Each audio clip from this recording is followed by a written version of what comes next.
Around 50 CE in Hierapolis, a boy was born into slavery. His name is lost to history.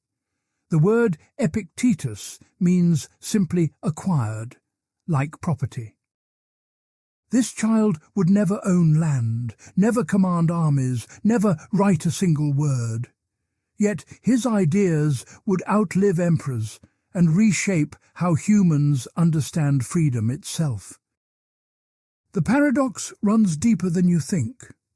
A man with no control over his body developed history's most sophisticated account of human agency.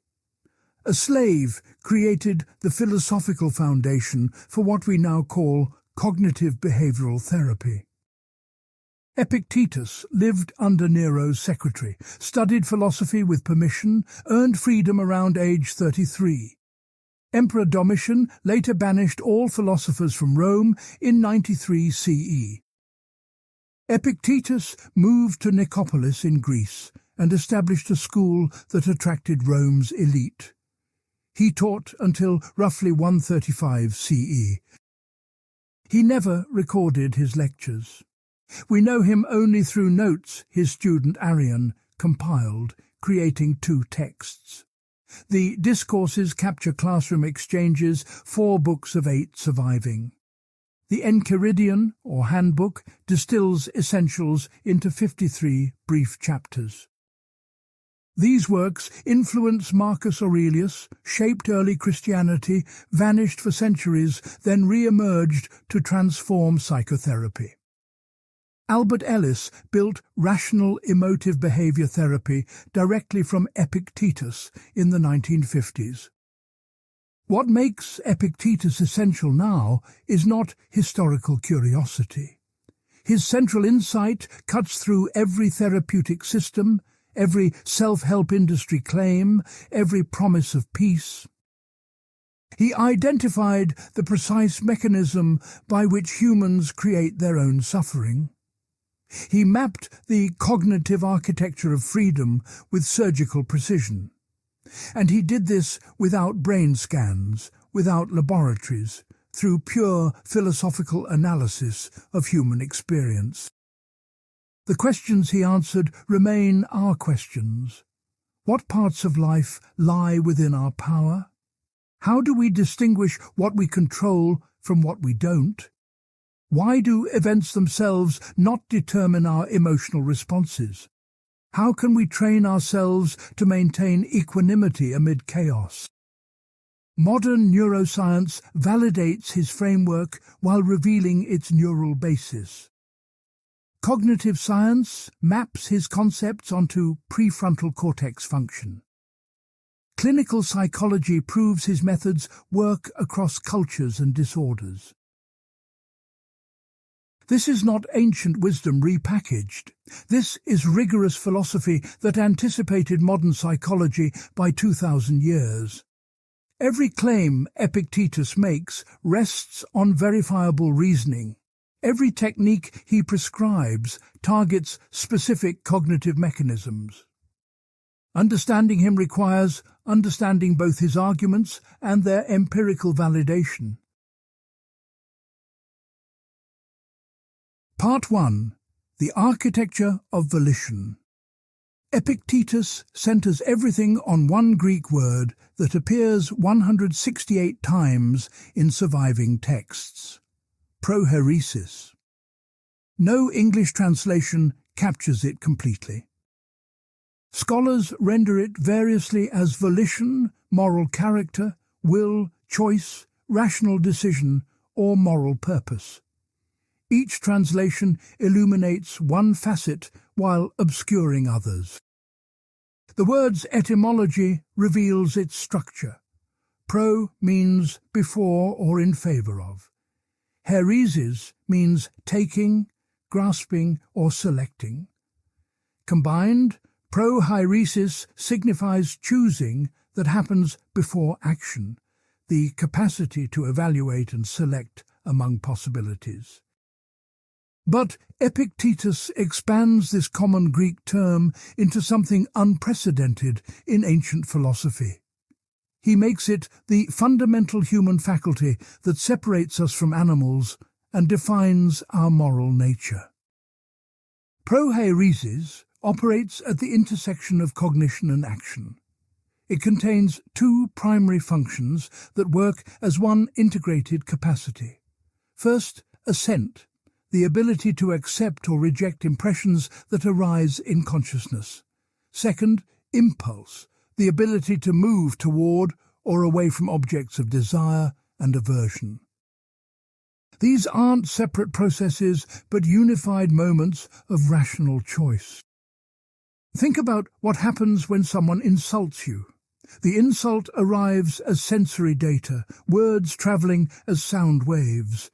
Your auditory system processes these into neural patterns representing semantic content. This creates what Epictetus calls an impression, a fantasia, a representation that appears in your awareness. The impression itself is not up to you. It simply happens, caused by external events impinging on your sense organs. But what occurs next divides human from animal. You can pause before reacting. You can examine the impression and ask whether you should accept its evaluative content. The words reached your ears, true, but must you accept the judgment that you have been genuinely harmed?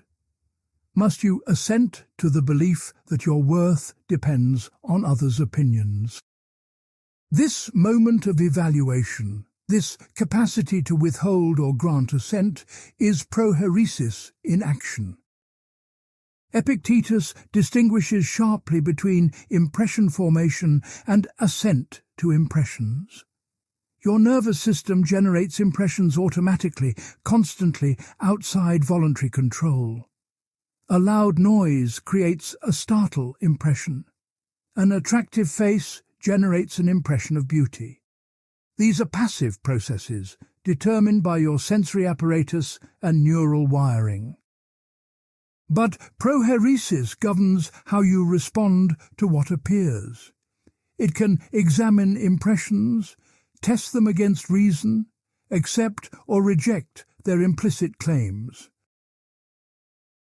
This maps directly onto modern neuroscience, though Epictetus obviously lacked that vocabulary. The automatic generation of impressions corresponds to bottom-up sensory processing and subcortical emotional responses.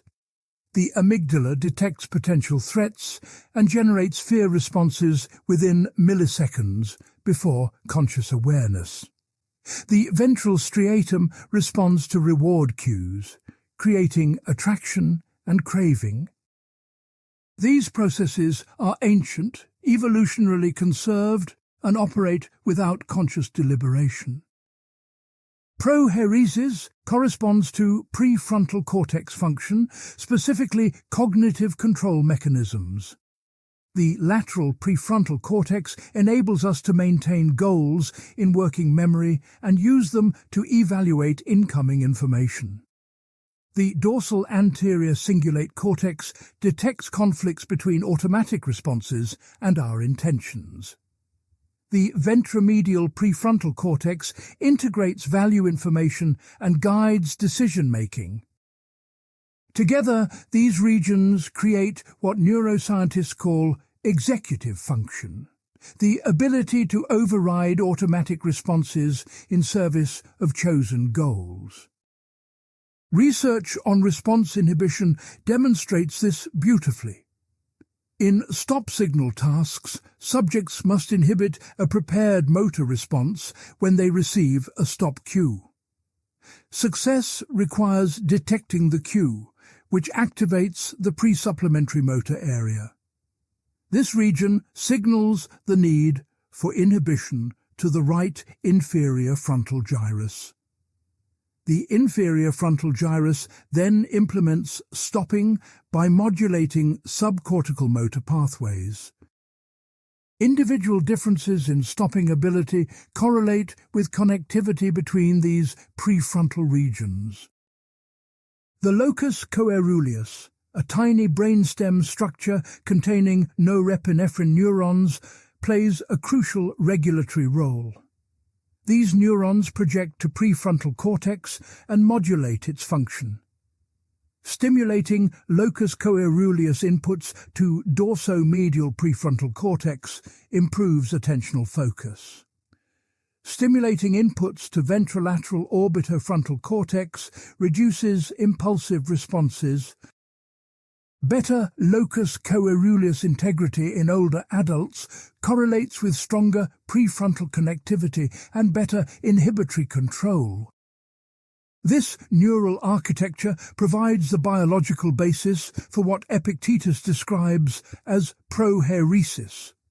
We possess circuitry that can intervene between stimulus and response, between impression and action.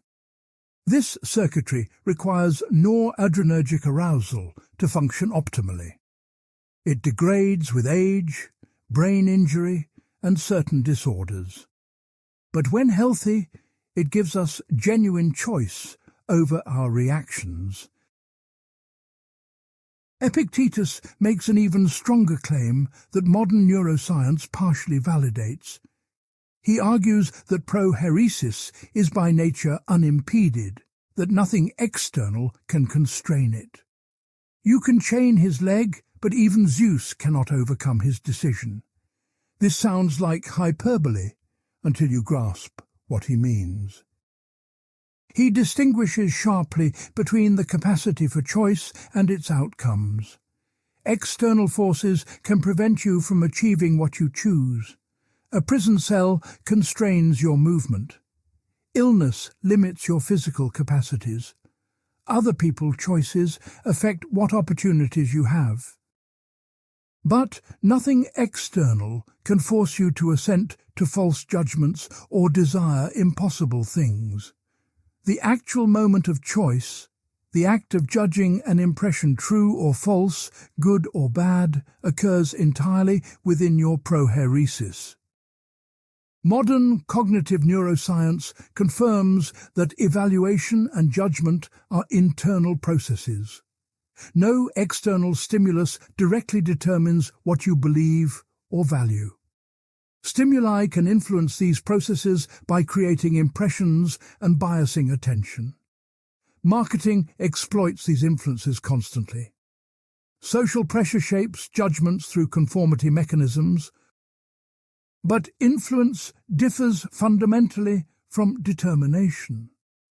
The final act of believing or valuing still requires your assent, however automatic it may feel.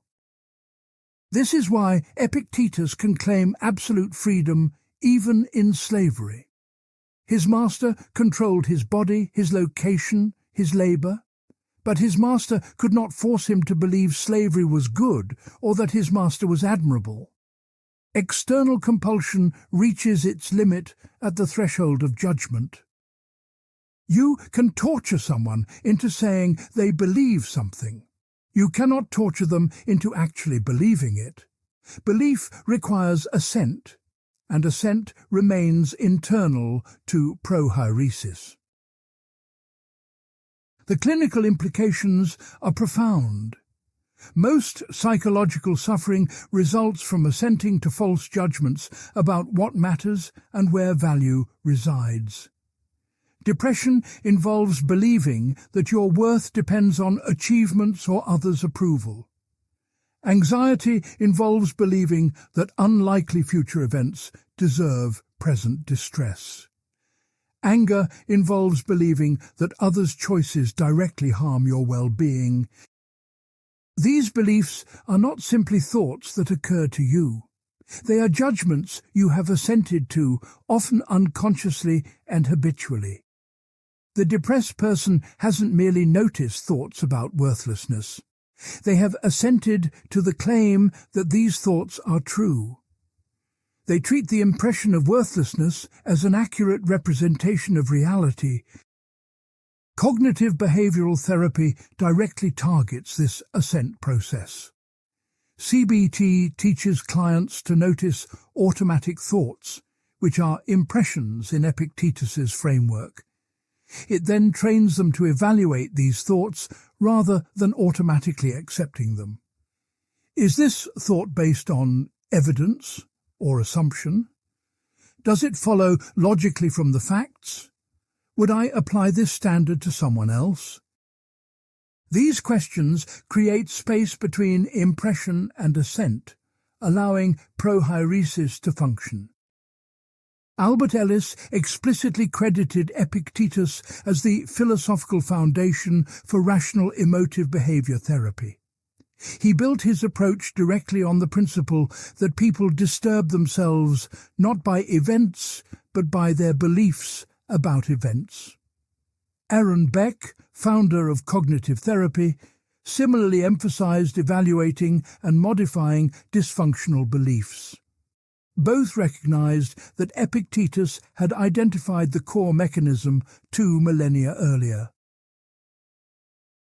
The connection runs deeper than historical influence. Stoic philosophy was genuine philosophical therapy, practiced in communities that functioned like clinical settings. Epictetus's school at Nicopolis operated as what he called a hospital for sick souls. Students arrived disturbed by passions, enslaved to false judgments about externals. Through philosophical training, they learned to restore their prohairesis to its natural condition. This training involved 3 interconnected areas that Epictetus called topics, or fields of study. First, the topic of desire and aversion, learning what to pursue and avoid. Second, the topic of impulse and appropriate action, choosing correct behavior in your roles. Third, the topic of assent, developing epistemic security and avoiding error. Each topic strengthens different aspects of prohairesis, creating comprehensive cognitive restructuring. Modern mindfulness-based interventions add another dimension to understanding prohairesis. Mindfulness trains the capacity to observe mental events without immediately reacting to them. This creates what psychologists call metacognitive awareness, awareness of awareness itself. You notice that you are having a thought, rather than being lost in the thought. Epictetus described exactly this capacity when he instructed students to apostrophize disturbing impressions. When anxiety arises, address it directly, saying you are just an impression and not at all the thing you claim to be. This externalization creates psychological distance between you and the impression. The impression becomes an object you observe rather than a transparent lens through which you see reality. Neuroscience identifies this distancing as recruiting dorsolateral prefrontal cortex to regulate limbic responses. When subjects reappraise emotional stimuli, treating them as mere images rather than immediate threats, prefrontal activation increases while amygdala activation decreases. The subjective experience of distance from emotions corresponds to measurable changes in brain connectivity. Prohairesis operates by recruiting cognitive control networks to modulate automatic emotional responses. But prohairesis is not simply cognition. Epictetus insists it defines your identity, your character, who you are. Your prohairesis in its current state constitutes your moral self. A person with well-ordered prohairesis is virtuous, happy, free. A person with disordered prohairesis is vicious, miserable, enslaved. This claim initially seems strange to modern ears. We distinguish sharply between cognition and character, between how you think and who you are. But Epictetus dissolves this distinction through careful analysis. Your character is not some essence separate from your choices. It is the relatively stable pattern of how you choose, what you value, what you pursue and avoid. Someone with courage isn't someone possessing some mysterious courage property. They are someone who reliably chooses courageously when courage is appropriate. Their prohairesis has been trained through habituation to make certain judgments automatically. This connects to Aristotle's earlier concept of hexis, a trained disposition or state of character. Aristotle argued that virtues are acquired through practice, through repeatedly choosing virtuously until it becomes second nature. Epictetus agrees, but locates this training specifically in prohairesis. You become courageous by repeatedly choosing to assent to impressions in courageous ways and to resist impressions that would move you toward cowardice. The reflexivity of prohairesis matters crucially here. Prohairesis can take itself as its object. You can choose how to shape your future choosing. You can deliberately train your habits of attention, evaluation, and response. This is what Epictetus means by keeping your prohairesis in accordance with nature. You use your capacity for rational choice to align itself with rational principles, creating positive feedback that strengthens virtue. Part 2. The Dichotomy of Control.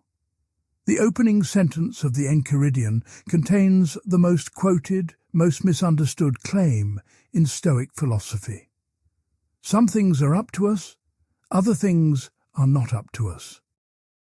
Modern interpreters call this the dichotomy of control, a phrase Epictetus never used, but which captures his fundamental distinction. What lies within our power? Epictetus lists 4 categories in the handbook's first paragraph: opinion, impulse, desire, and aversion. Everything which is our own doing. What lies outside our power? Body, property, reputation, office. Everything which is not our own doing. This appears simple until you examine actual cases. Consider raising your arm. The action seems completely under your control, your own doing, but a bully could hold your arm down, preventing the movement. Physical constraints can thwart your intentions. Paralysis, restraints, or simple mechanical obstacles can stop bodily movements you will to perform. So, is arm movement in your control or not? Epictetus would say the impulse to raise your arm belongs to you, absolutely. The actual movement of your arm through space is not fully yours because external factors can prevent it. Your prohairesis controls the choice to attempt the movement. Physics, biology, and other people's actions determine whether the movement occurs. This reveals a more sophisticated distinction than initial appearances suggest.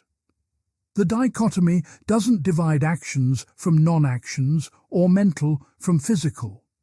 It divides the internal operations of prohairesis from everything external to it, including bodily outcomes of choices.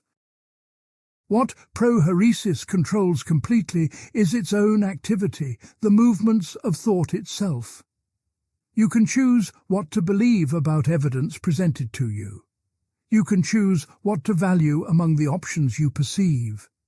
You can choose what to pursue and what to avoid in your intentions. External circumstances might eliminate certain options from your choice set. A prisoner cannot choose to walk freely outside, but the prisoner can choose how to evaluate imprisonment and what to value within constraints. Critics immediately identify the problem here. How do we determine which mental operations truly lie within our control. Modern psychology and neuroscience reveal that unconscious processes generate much of what we experience as choice. Priming studies show that exposure to words or images influences subsequent decisions without conscious awareness. Split brain research demonstrates that the left hemisphere confabulates explanations for actions initiated by the right hemisphere. Addiction makes this viscerally clear. An addict knows their substance use is destructive, believes they should stop, genuinely wants to quit. Yet they repeatedly choose to use again, despite these beliefs and desires. Is the choice to use within their control? If prohairesis controls desire and impulse, why can't they simply choose differently? Epictetus would respond that addiction represents disordered prohairesis, not proof that prohairesis lacks control. The addict has repeatedly assented to false judgments about where good resides. They have trained their prohairesis to treat the substance as genuinely valuable, as something they need for happiness. This training created neural pathways that now activate automatically when substance cues appear. The automatic activation doesn't eliminate control, but it makes exercising control vastly more difficult. Recovery requires retraining prohairesis, creating new habits of evaluation and response through repeated practice. Modern addiction treatment confirms this. Cognitive behavioral therapy for addiction teaches clients to identify triggers, which are impressions in Epictetus's framework. It trains them to evaluate cravings as temporary neural events rather than commands they must obey. Neuroscience provides the mechanism. Addiction hijacks the ventral striatum's reward prediction circuitry, creating powerful dopamine responses to drug cues. These responses generate intense impulses that feel irresistible. But the prefrontal cortex retains the capacity to regulate these impulses through cognitive control mechanisms. Strengthening prefrontal connectivity through practice, mindfulness, or pharmacological support can restore regulatory capacity. The dichotomy of control doesn't claim that exercising control is easy, or that all people have equal capacity. It claims that the locus of control resides in prohairesis, not in external circumstances. A person with damaged prefrontal cortex has compromised prohairesis, reduced capacity for rational choice. A person raised in trauma has trained prohairesis badly, developed harmful habits of judgment. But in both cases, the target for intervention remains the same: restoring or retraining the faculty of rational choice. The dichotomy has profound implications for how we understand responsibility and blame. Epictetus argues that other people's choices are external to you, completely outside your control. Someone insults you, betrays you, harms you physically. Their choice to act this way belongs entirely to their prohairesis, not yours. You cannot control their choice, cannot compel them to choose differently. Therefore, Epictetus concludes, you should not base your happiness on how others choose. If your peace depends on others treating you well, you have placed your well-being in their power. You have enslaved yourself to external circumstances you cannot control. This sounds like victim blaming until you grasp the full argument. Epictetus isn't saying that others' harmful actions don't matter morally or don't deserve response. He's making a narrower psychological claim about where suffering originates. The harmful action is one thing, external and not under your control. Your judgment that this action has destroyed your happiness is something else entirely, internal and fully under your control. Consider a practical example. Your colleague takes credit for your work in front of your boss. This is unjust, genuinely wrong, harmful to your career prospects. You have every right to correct the record and address the injustice. But Epictetus asks whether you need to torture yourself with rage, resentment, and thoughts of revenge.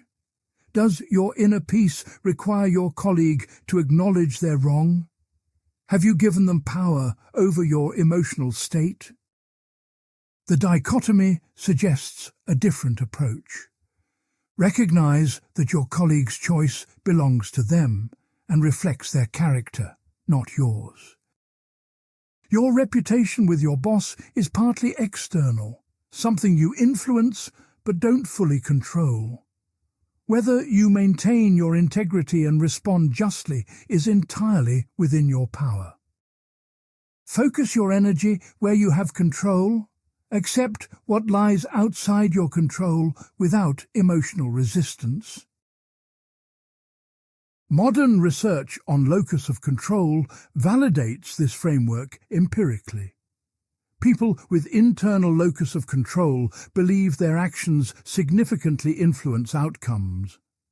People with external locus of control believe outcomes depend primarily on luck, fate, or others' actions. Internal locus of control correlates with better mental health, higher achievement, and greater life satisfaction across cultures. External locus of control correlates with depression, anxiety, learned helplessness, and poor coping strategies. The causal mechanism appears bidirectional. Believing you can control outcomes motivates effort, which produces better outcomes, which reinforces the belief. Believing you lack control undermines effort, producing worse outcomes, which confirms the belief. But crude internal locus of control backfires when it denies genuine external constraints. Telling someone living in poverty that their situation is entirely under their control is both factually wrong and psychologically harmful. Many outcomes depend heavily on circumstances like family wealth, educational opportunities, discrimination, and systemic inequalities. Epictetus's dichotomy is more sophisticated than simple internal locus of control. It doesn't claim you control all outcomes. It claims you control your choices within whatever constraints you face, and that this limited control is sufficient for happiness. A person in poverty faces massive external obstacles to material success. Epictetus would never deny this, but he would insist that poverty itself is not evil, not genuinely harmful to what matters most. Your moral character, your integrity, your rational capacity remain fully available regardless of wealth. You can still choose to be generous with what little you have. You can still treat others with justice and kindness. You can still develop your mind through thought and learning. This sounds like rationalization to critics, a philosophical sleight of hand that denies real suffering. But consider the alternative framework. If you believe happiness requires wealth, you make your well-being dependent on factors largely outside your control in many societies. You set yourself up for perpetual dissatisfaction because there will always be someone wealthier, always be obstacles to obtaining more. You surrender your agency to external circumstances. The Stoic claim is not that poverty doesn't matter at all. It's that poverty is a preferred indifferent, something reasonable to pursue, but not genuinely good in the moral sense. Virtue alone is good. Vice alone is evil. Everything else is indifferent to happiness, though not indifferent to preference. You should work to escape poverty if possible, help others escape it, create systems that reduce it. But you should not stake your happiness on success in these endeavors. The dichotomy faces its hardest test with severe suffering. Can someone being tortured maintain happiness through right judgment alone? Can concentration camp prisoners achieve tranquility by focusing on what remains under their control? Epictetus would say yes in principle, though such cases push proheresis to its limits. Viktor Frankl's account of surviving Auschwitz suggests something similar. Frankl observed that prisoners who maintained meaning and purpose showed remarkable resilience despite unimaginable external horrors. Their final freedom, the freedom to choose their attitude towards suffering, could not be taken from them. But we should be cautious here. Extreme suffering can damage the brain structures that enable rational choice. Prolonged torture can induce psychosis, destroying cognitive function. Starvation degrades prefrontal cortex performance, impairing executive function. The dichotomy assumes a minimally functional proheresis, which extreme circumstances can destroy. This reveals a limitation Epictetus doesn't fully acknowledge. The capacity for rational choice depends on biological substrates that can be damaged or destroyed. Your proheresis is not completely invulnerable to external harm. Brain injury, neurological disease, severe malnutrition, and extreme psychological trauma can all compromise the faculty of choice itself. Modern critics also challenge the dichotomy's sharpness. Many important things involve both internal and external elements in ways that resist clean separation. Consider a committed relationship. Whether you choose to act with love and fidelity is entirely up to you. Whether your partner does the same is entirely up to them. But the relationship itself exists between you, depending on both parties' sustained choices. Should you be indifferent to whether your relationship continues?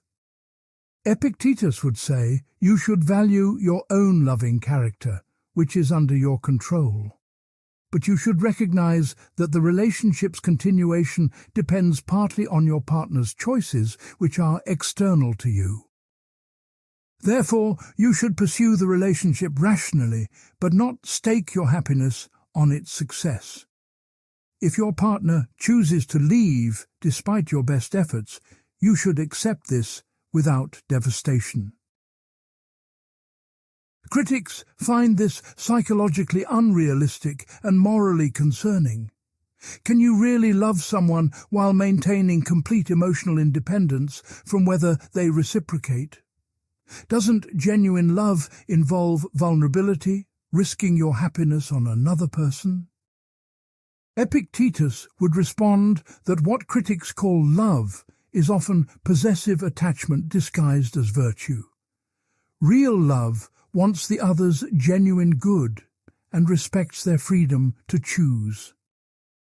If you become devastated by their choices, you are treating them as means to your happiness rather than ends in themselves. You love them not for themselves, but for what they provide you. This connects to the Stoic analysis of emotions as judgments. Devastation at a relationship's end reflects the judgment that you need this person for happiness, that their presence is genuinely good for you. But this judgment is false according to Stoic ethics. No external object is genuinely good in the sense of being necessary for happiness. Only your own virtue is genuinely good, and you retain that regardless of what others choose. Whether this analysis is correct remains debatable, but it's more sophisticated than simple emotional suppression.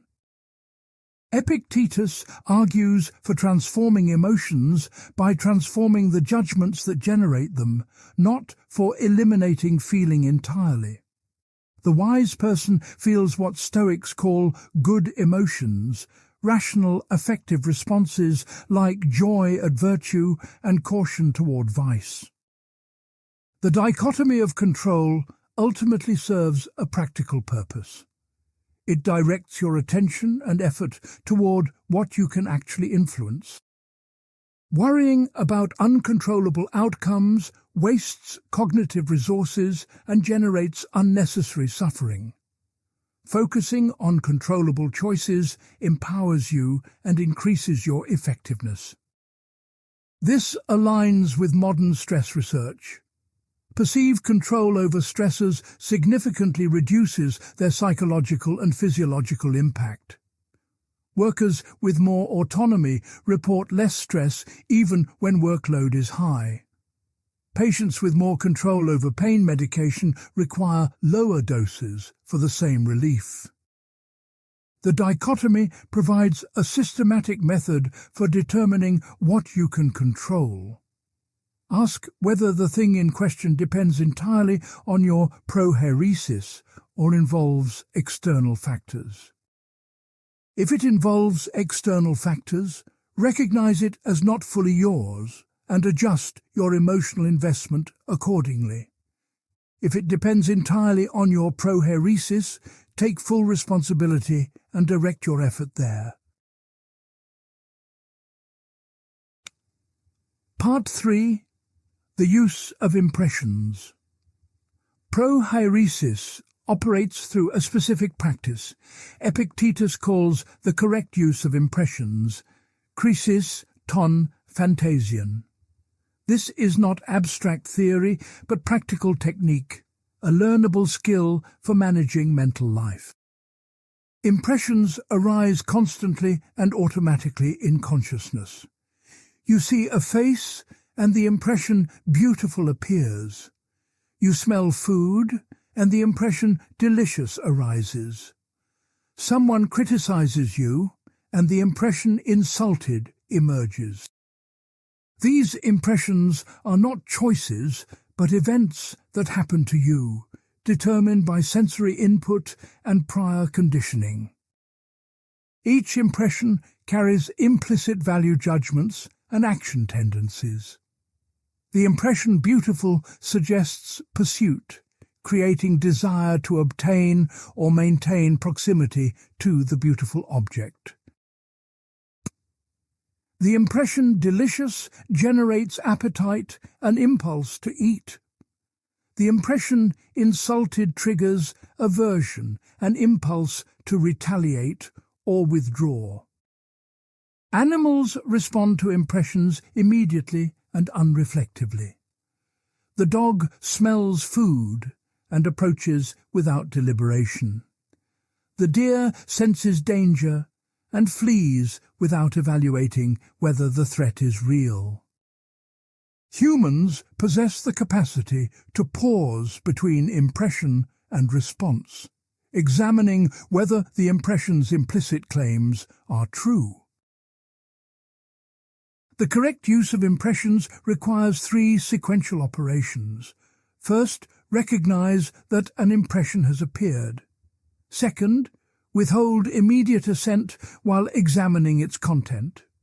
Third, accept or reject the impression based on whether it aligns with reality and reason. Epictetus instructs students to apostrophize impressions, addressing them directly as external objects. Wait a while for me, my impression. Let me see what you are and what you represent. Let me test you. This creates what modern psychology calls cognitive diffusion, separating yourself from the mental event. Consider the impression that someone's criticism has harmed you. The automatic response is to feel hurt or angry, accepting the impression's claim as true. The correct use of impressions intervenes in this automaticity. You notice the impression arising without immediately believing it. You examine whether criticism actually harms you in any meaningful sense. What did the criticism change?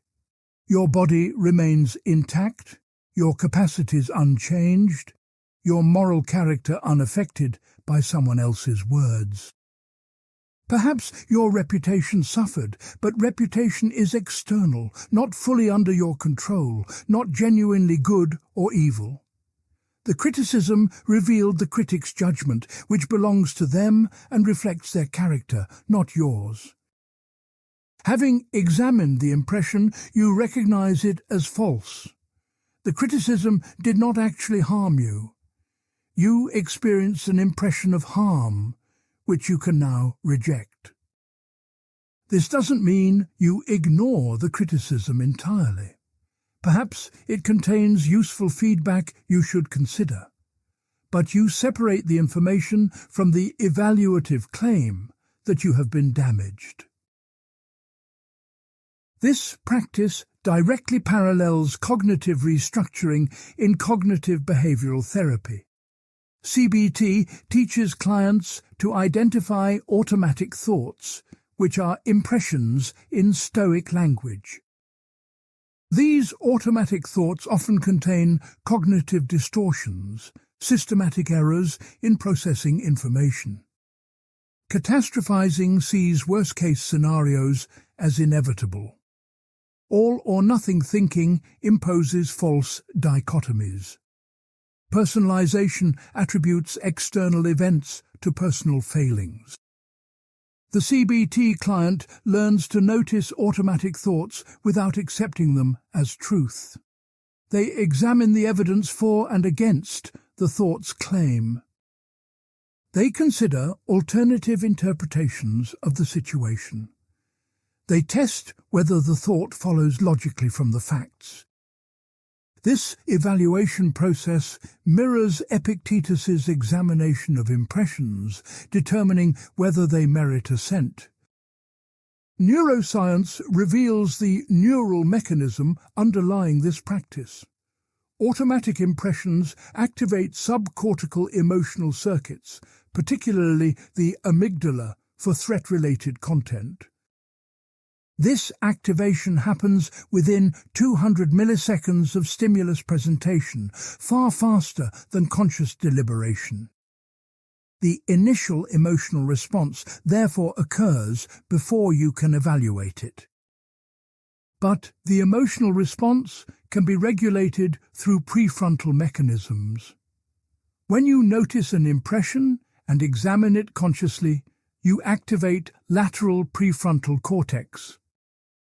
This region can modulate amygdala activity through inhibitory connections, reducing the intensity of emotional responses.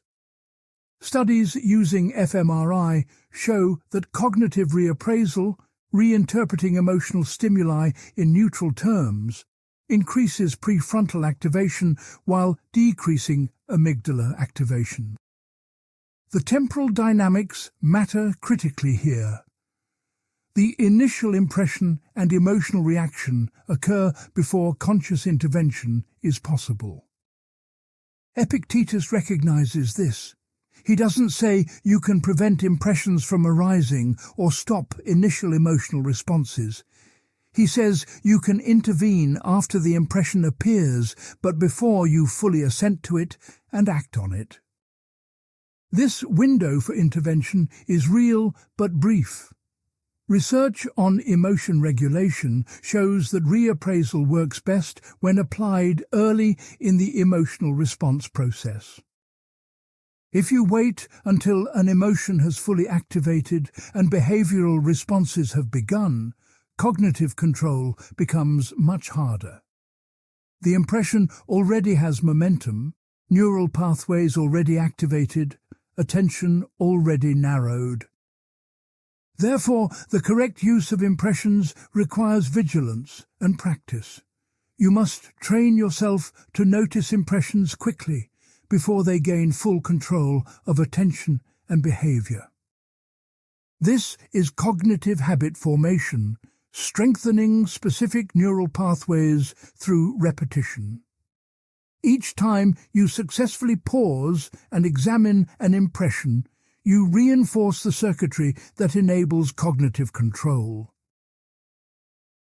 Epictetus emphasizes that not all impressions require elaborate examination.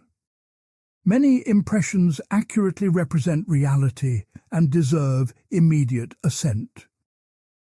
You see a tree, and the impression tree appears.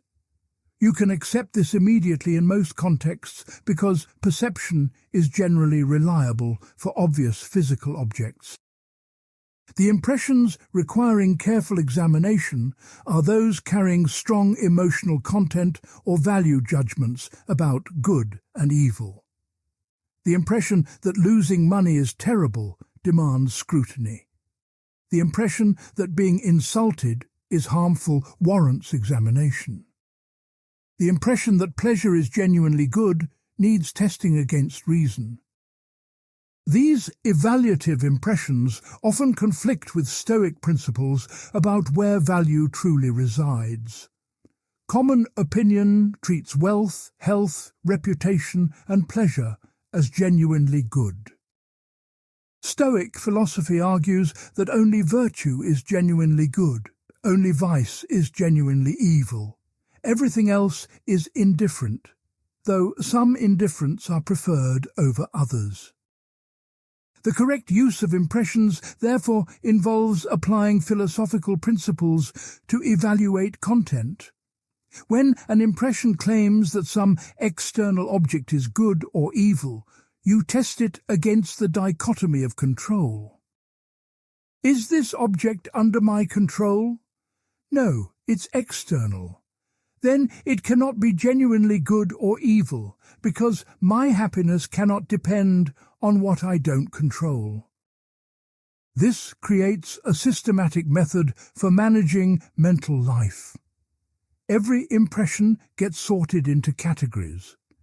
Impressions about externals deserve acceptance as facts, but rejection as value claims.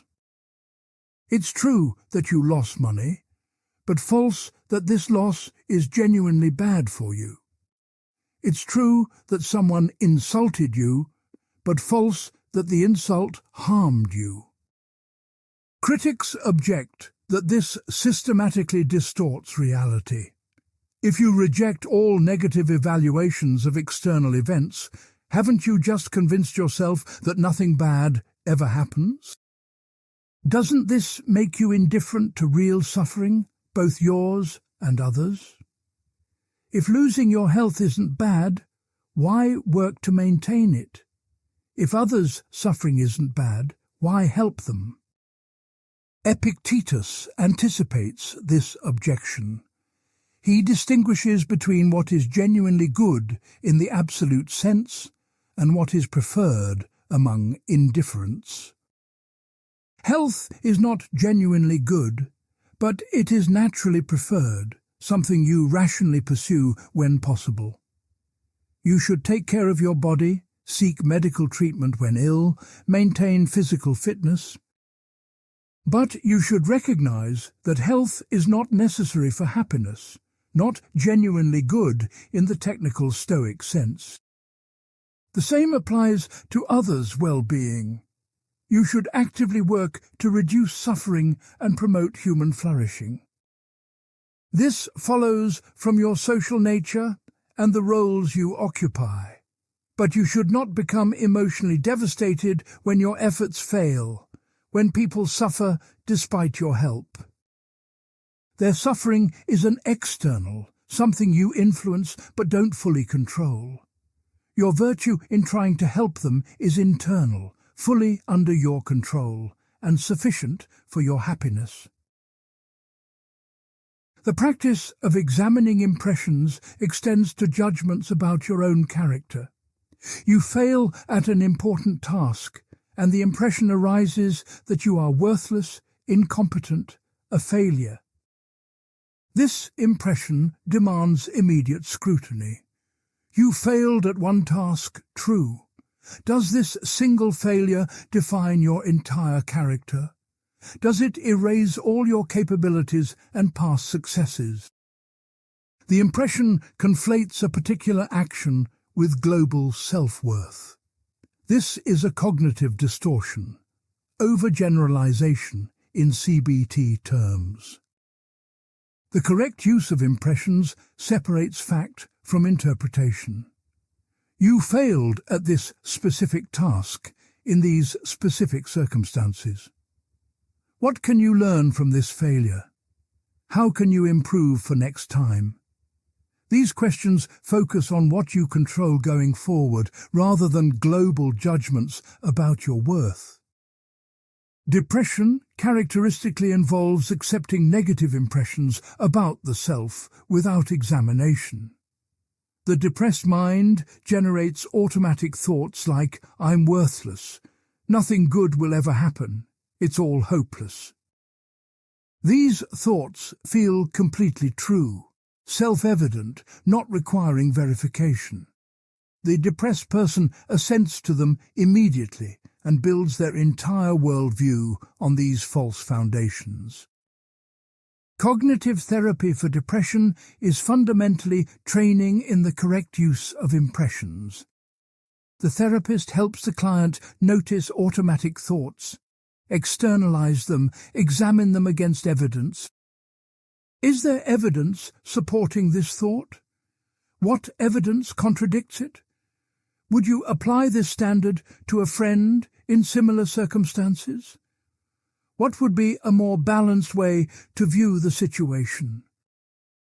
These questions create distance between the person and their thoughts, enabling prohairesis to function. The thought is an impression that appeared, not necessarily truth. It can be examined, tested, accepted, or rejected based on evidence and reason. This practice, repeated over weeks and months, can literally rewire neural pathways, reducing depression's grip. Mindfulness practice adds another dimension to using impressions correctly. Mindfulness trains the capacity to observe mental events non-judgmentally, noticing thoughts and feelings without immediately reacting to them. This creates the space Epictetus identifies as necessary for examining impressions before assenting to them. When you practice mindfulness meditation, you notice thoughts arising and passing without getting caught up in their content. A worry appears, you notice it as a mental event, you return attention to the breath. A plan forms, you notice the planning impulse, you let it go without pursuing it. This trains the metacognitive capacity to observe thinking itself, creating psychological distance from thoughts. Neuroscience confirms that mindfulness practice strengthens the neural networks involved in cognitive control. Regular meditators show increased connectivity between prefrontal regions and subcortical emotional circuits. They exhibit greater activity in the dorsolateral prefrontal cortex during emotion regulation tasks. Their amygdala shows reduced reactivity to emotional stimuli, even outside meditation. This is prohairesis strengthened through training. The capacity to notice impressions, examine them, and choose whether to accept them improves with practice like any skill. Initially, it requires significant effort, and many impressions slip past before you notice them. With sustained practice, the noticing becomes more automatic, the examination more efficient, the regulation more effective. Epictetus provides specific exercises for training this capacity. Morning preparation involves rehearsing the day ahead and pre-committing to how you'll handle difficult impressions. You know you'll encounter rude people, so you prepare the response in advance. When rudeness appears, you'll remember that this person acts according to their current understanding, however flawed. You'll feel compassion rather than anger, maintaining your own virtue regardless of their behavior. Evening review involves examining the day's events and evaluating your responses. Where did you assent to false impressions? Where did you react emotionally before examining whether the situation truly warranted distress? Where did you act virtuously despite difficult circumstances? This reflective practice reinforces learning, consolidating gains, and identifying areas needing more work. These exercises directly parallel what modern therapy calls cognitive homework. CBT clients keep thought records, noting situations that triggered distress, the automatic thoughts that arose, and more balanced alternative thoughts. They practice cognitive restructuring outside sessions, strengthening the skill through repeated application to real-life situations. They review their progress, identifying patterns and refining techniques. The underlying logic is identical in ancient Stoicism and modern psychotherapy. Mental health requires trained capacity to notice, evaluate, and regulate thoughts and emotions. This capacity strengthens through deliberate practice using specific techniques. Initial attempts are clumsy and effortful, but sustained practice creates new habits that eventually become relatively automatic. The correct use of impressions ultimately aims at freedom from irrational emotions, what Stoics call apatheia. This term is often mistranslated as apathy, suggesting emotional numbness or indifference. But apatheia means freedom from pathos, from passions that disturb rational judgment and arise from false beliefs about good and evil. The wise person in a state of apatheia still experiences emotions, but only rational ones based on correct judgments. They feel joy at virtue, their own and others. They feel caution toward vice, awareness of moral danger without irrational fear. They feel what Stoics call wish, rational preference for obtaining preferred indifference without the passion of craving. What they don't experience is fear of externals, since no external event can truly harm them. They don't experience grief at loss, since they never believed the external object was genuinely good. They don't experience anger at others' choices, since those choices belong entirely to those people and don't affect the wise person's genuine well-being. Whether humans can actually achieve this ideal state remains questionable. Epictetus admits that reaching perfect wisdom is extraordinarily rare, perhaps never fully realized. But the ideal serves as a target for development, a direction for practice even if final mastery proves elusive. Each increment of progress reduces unnecessary suffering and increases rational agency. Part 4. The 3 Disciplines of Training. Epictetus organizes philosophical education into 3 progressive fields of study he calls topics or topoi. Each topic develops a different aspect of prohairesis, targeting specific vulnerabilities to error and passion. The first topic concerns desire and aversion, orexis and eklesis. This addresses what you pursue and what you avoid, where you locate value and disvalue. The second topic concerns impulse and repulsion, horme and aphorme, governing appropriate action in your various roles.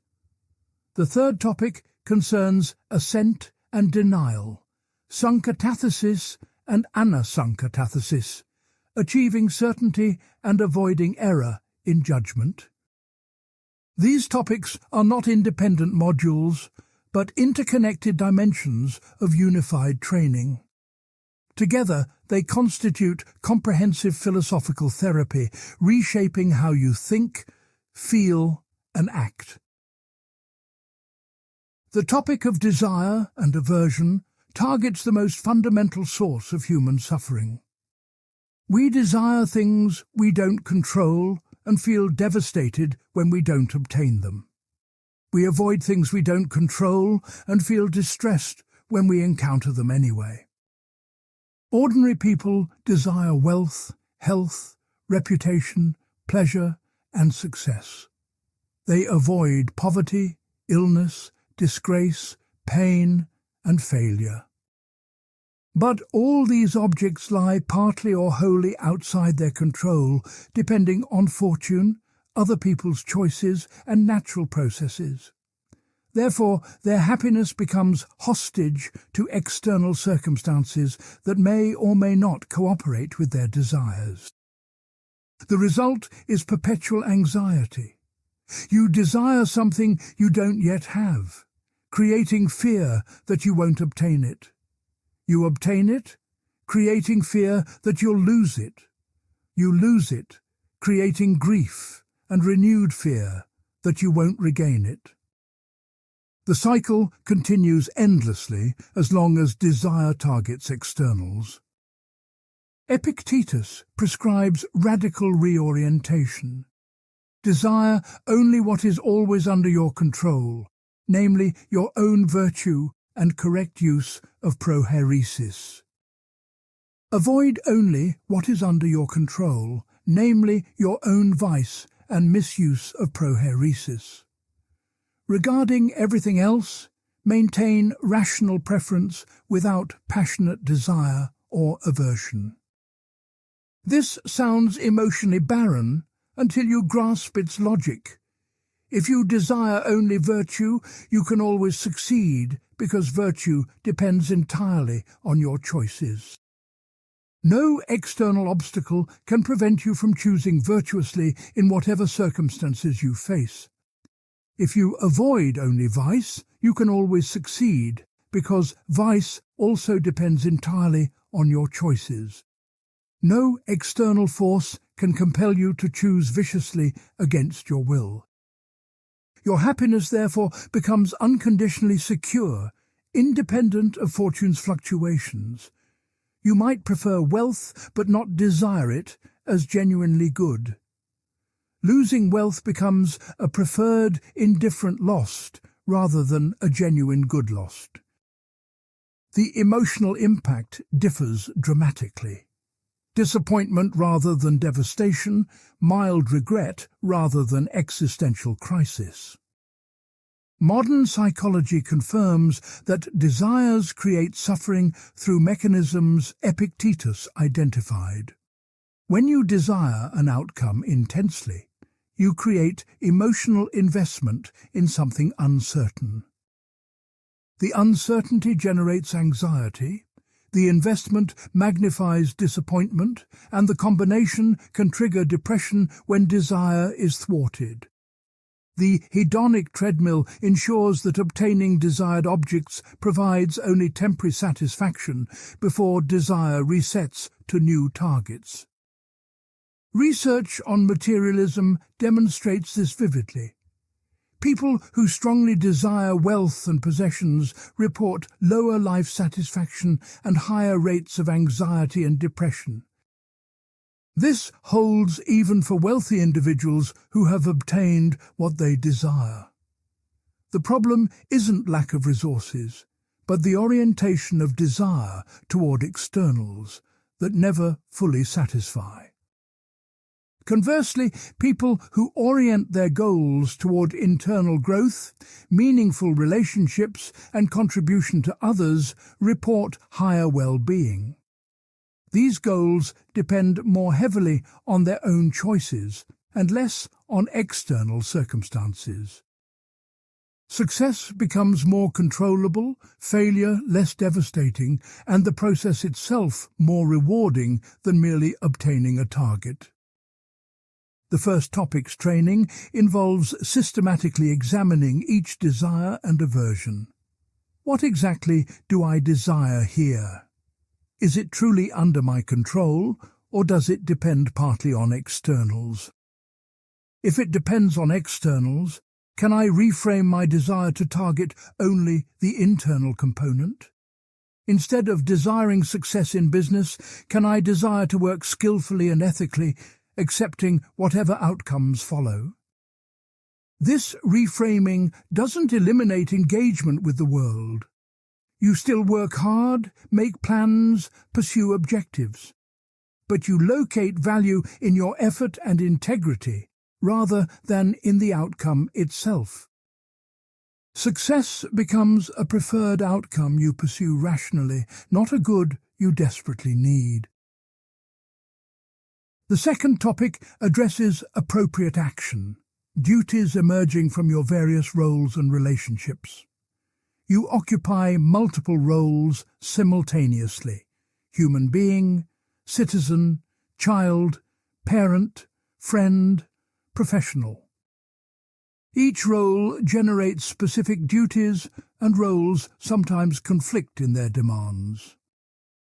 Epictetus develops role ethics far more extensively than earlier Stoics. He argues that understanding your specific roles and their requirements is crucial for determining right action in particular circumstances. As a human being, you have general duties applying to everyone: pursuing reason, living virtuously, recognizing your kinship with all rational beings. As a citizen, you have duties to your political community: obeying just laws, contributing to the common good, participating in civic life. As a child, you owe honor and care to your parents, even if they treat you poorly. As a parent, you owe love and proper education to your children, even if they prove ungrateful. What makes these roles duties rather than optional preferences?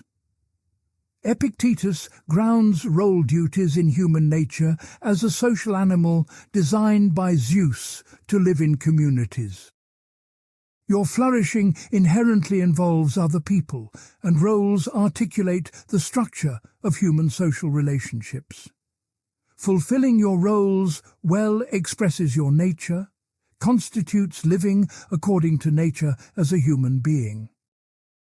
Modern critics find this naturalistic grounding problematic. Why should the fact that humans evolved as social animals imply moral duties? Why can't you simply pursue self-interest and ignore social bonds?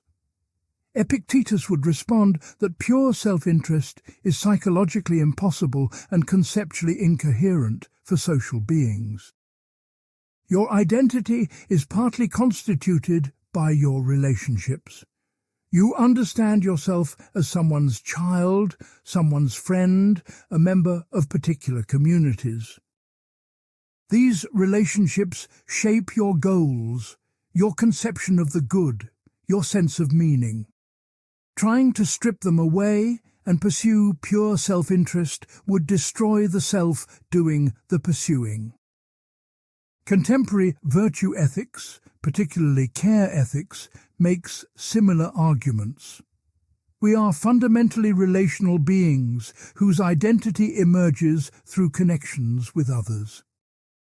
Obligations to care for those we are connected with aren't external constraints on self-interest, but internal to what selfhood means.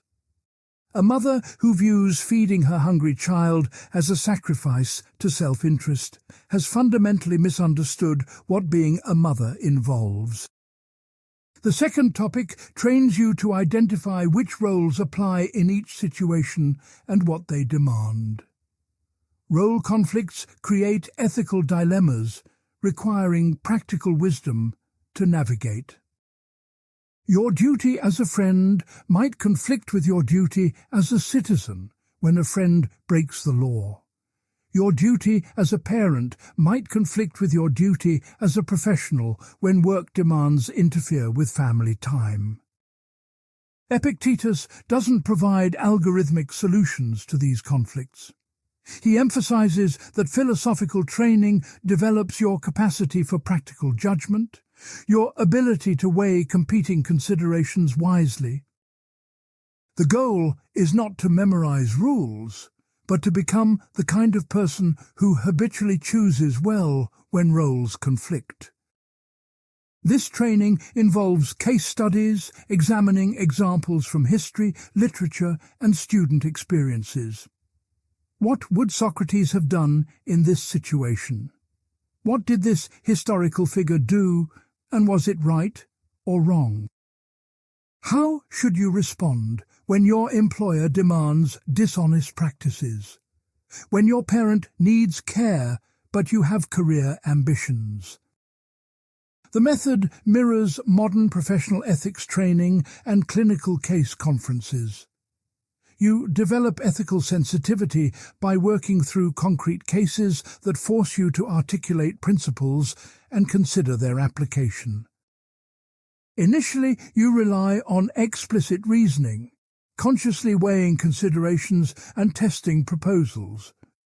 Gradually, through repeated practice, you develop intuitions that allow quicker recognition of the right response. Neuroscience suggests this transition from explicit to implicit operates through striatal learning mechanisms. The prefrontal cortex initially controls deliberate ethical reasoning, consciously evaluating options against principles. With practice, the striatum learns associations between situation types and appropriate responses, enabling faster, more automatic ethical judgment. The expert's intuition reflects accumulated learning compressed into efficient neural representations.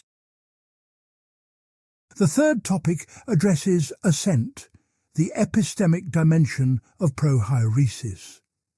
Even if you desire the right things and choose appropriate actions, you can still err by accepting false impressions as true. This topic has two aspects. First, avoiding rash assent by examining impressions carefully before accepting them. Second, achieving firm conviction in true principles through rigorous demonstration and proof. The first aspect we've already explored in discussing the use of impressions. Don't accept evaluative claims without testing them against reason and the dichotomy of control. Don't confuse appearances with reality, impressions with facts. Examine carefully before judging something good, evil, or indifferent. The second aspect involves formal logic and philosophical demonstration. Epictetus believes you need not just true beliefs, but understanding of why they're true, and confidence they cannot be shaken by sophistry. Imagine you believe that virtue is the only good based on your teacher's authority. A clever Epicurean challenges you, presenting arguments that pleasure is the true good. If you can't defend your belief with rigorous reasoning, you might abandon it, or at least suffer uncertainty that undermines its practical effectiveness. The third topic trains you to construct and evaluate arguments, detect fallacies, and demonstrate conclusions rigorously. This includes formal logic, the study of valid inference patterns. It also includes dialectic, the method of questioning that exposes contradictions and tests beliefs through challenge. Epictetus draws this directly from Socrates, whose cross-examination method appears constantly in the discourses. When a student makes a claim, Epictetus questions it relentlessly, exposing unstated assumptions and logical gaps. The goal is not to humiliate, but to strengthen understanding by forcing articulation of the reasoning behind beliefs. Modern critical thinking education aims at similar competencies. Students learn to identify premises and conclusions, evaluate evidence quality, detect informal fallacies, construct sound arguments. These skills protect against manipulation by faulty reasoning, whether from others or your own mind's shortcuts and biases. Epictetus acknowledges tension between the three topics.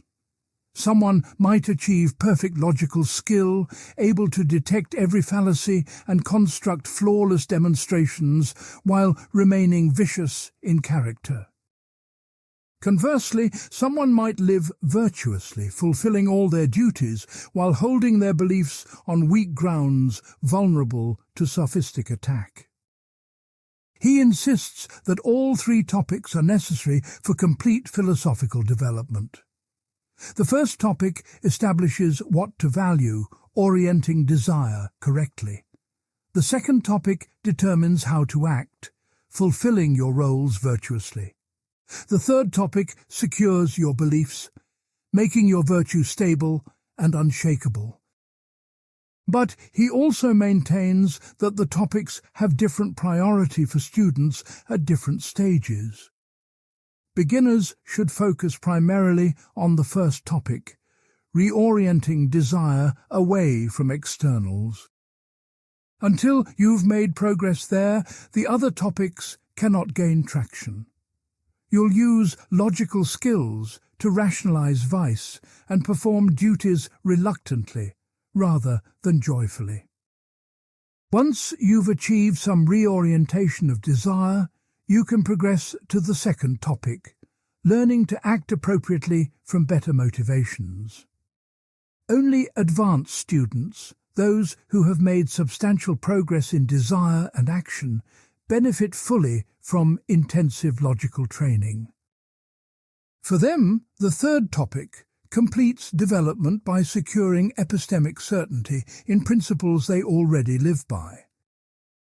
This staged approach mirrors modern therapeutic and educational progressions.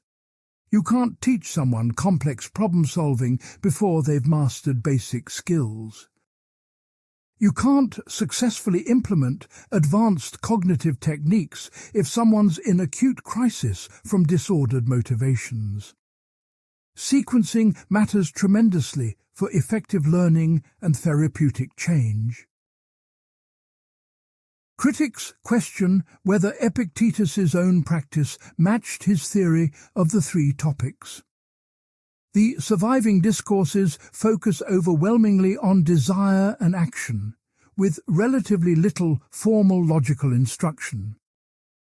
Perhaps Epictetus adapted his teaching to his students' level, emphasizing foundational topics most students needed. Perhaps our surviving texts don't represent the full curriculum he taught across years of study. Or perhaps Epictetus came to believe that logical training, while valuable in principle, matters less practically than earlier Stoics thought. His student base included Romans seeking practical philosophy for living well, not professional philosophers pursuing theoretical precision. For this audience, transformation of desire and action took priority over logical sophistication. This raises a deeper question about Stoicism's evolution from early theoretical emphasis to later practical focus. The early Stoa produced elaborate treatises on logic, physics, and ethics as interconnected theoretical systems. By Epictetus's time, Stoicism had become primarily a therapeutic practice addressing psychological suffering and ethical formation. Did this shift represent corruption of original Stoic philosophy or natural adaptation to new contexts and audiences? Scholars debate this vigorously. Some argue that practical focus betrayed Stoicism's systematic philosophical ambitions, reducing it to mere self-help advice. Others contend that the practical turn realized Stoicism's original purpose more fully, making it effective therapy rather than abstract theory. The three topics provide a comprehensive framework for philosophical education, regardless of which position is correct. They cover the essential dimensions of human psychology that require training: motivation, behavior, and cognition. Any complete therapeutic or educational system must address all three, though emphasis may vary by context and student needs. Part 5. Living according to nature. The Stoic prescription to live according to nature seems simple until you examine what nature means here. Nature operates at multiple levels in Stoic philosophy, each generating ethical implications. First, there is universal nature, the cosmos itself as a rationally ordered and divine system. Second, there is human nature, specifically our constitution as rational social animals. Third, there is individual nature, your particular talents, limitations, and circumstances. Living according to nature means aligning yourself with all three levels simultaneously. You recognize the cosmic order and accept your place within it. You develop your rational and social capacities fully. You understand and accept your individual constitution, working within its parameters. Epictetus speaks constantly of Zeus, God, divine providence, and fate. These terms describe the same reality from different perspectives, the rational principle that orders the universe. Zeus is not a separate being who created the cosmos and rules it from outside. Zeus is immanent in nature, identical with the rational structure that pervades all things. The universe is a living organism animated by reason, what Stoics call the Logos. This Logos is both the rational order of events and the divine intelligence directing them. Every event happens according to fate, the necessary unfolding of causal chains determined by universal reason. Nothing occurs randomly or without cause. Every detail fits into a comprehensive, rational plan. Modern readers immediately resist this cosmic optimism. If the universe is rationally ordered by divine providence, why does it contain so much suffering, injustice, and evil? How can you claim that everything happens for the best when children get cancer, innocents suffer torture, natural disasters destroy communities? Epictetus has several responses that don't fully satisfy critics. First, what appears evil is not genuinely evil, because only vice is genuinely evil, and vice cannot be inflicted externally. The child's cancer is a bodily affliction, a preferred indifferent lost, not a genuine evil. The real evil would be responding to cancer viciously, with despair that leads to cruelty or cowardice. Second, particular evils serve larger goods, invisible from our limited perspective. Zeus has a comprehensive view that we lack, understanding how each event fits into the whole. What seems pointless suffering to us might serve essential purposes in the cosmic order. We should trust divine wisdom, even when we cannot see the purpose ourselves. Third, accepting fate doesn't mean passively allowing suffering to continue unchallenged. Your role might be to fight disease, oppose injustice, prevent harm to others. Living according to nature includes fulfilling these roles energetically. You accept that outcomes depend partly on factors outside your control, but you don't accept that you should do nothing. These responses satisfy few modern philosophers. The argument that bodily suffering is not genuinely evil seems to deny obvious facts about what makes life go badly. The appeal to hidden divine purposes that we should trust without evidence sounds like rationalization rather than genuine explanation. The claim that we should both accept fate and work to change outcomes appears contradictory. But understanding Epictetus's arguments requires grasping his underlying metaphysical commitments about determinism and compatibilism. He accepts universal causal determinism. Every event has prior causes that necessitate it, stretching back to the beginning of time. Your choices are among these determined events caused by your character, beliefs, and circumstances.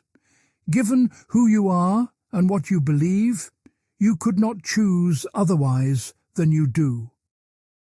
Yet Epictetus also insists that you are free, that your choices are genuinely up to you, that you are responsible for them. How can both be true? He adopts what philosophers call compatibilism, the view that determinism is compatible with freedom and responsibility. Freedom doesn't require that your choices be uncaused or that you could have chosen otherwise given identical prior conditions.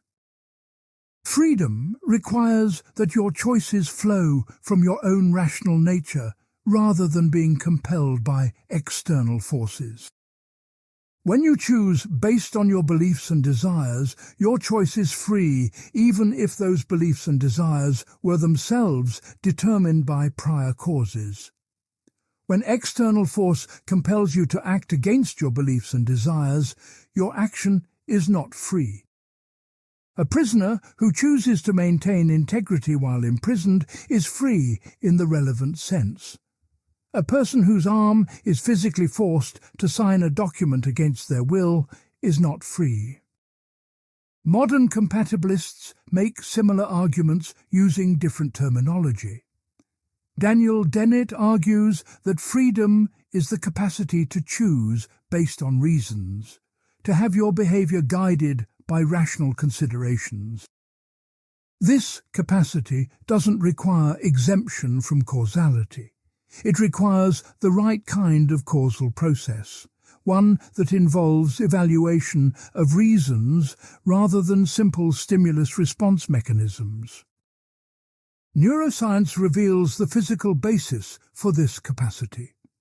Prefrontal cortex enables deliberation, weighing options against goals and values before acting. This deliberative process is entirely physical, implemented by neural circuits, determined by prior brain states and inputs.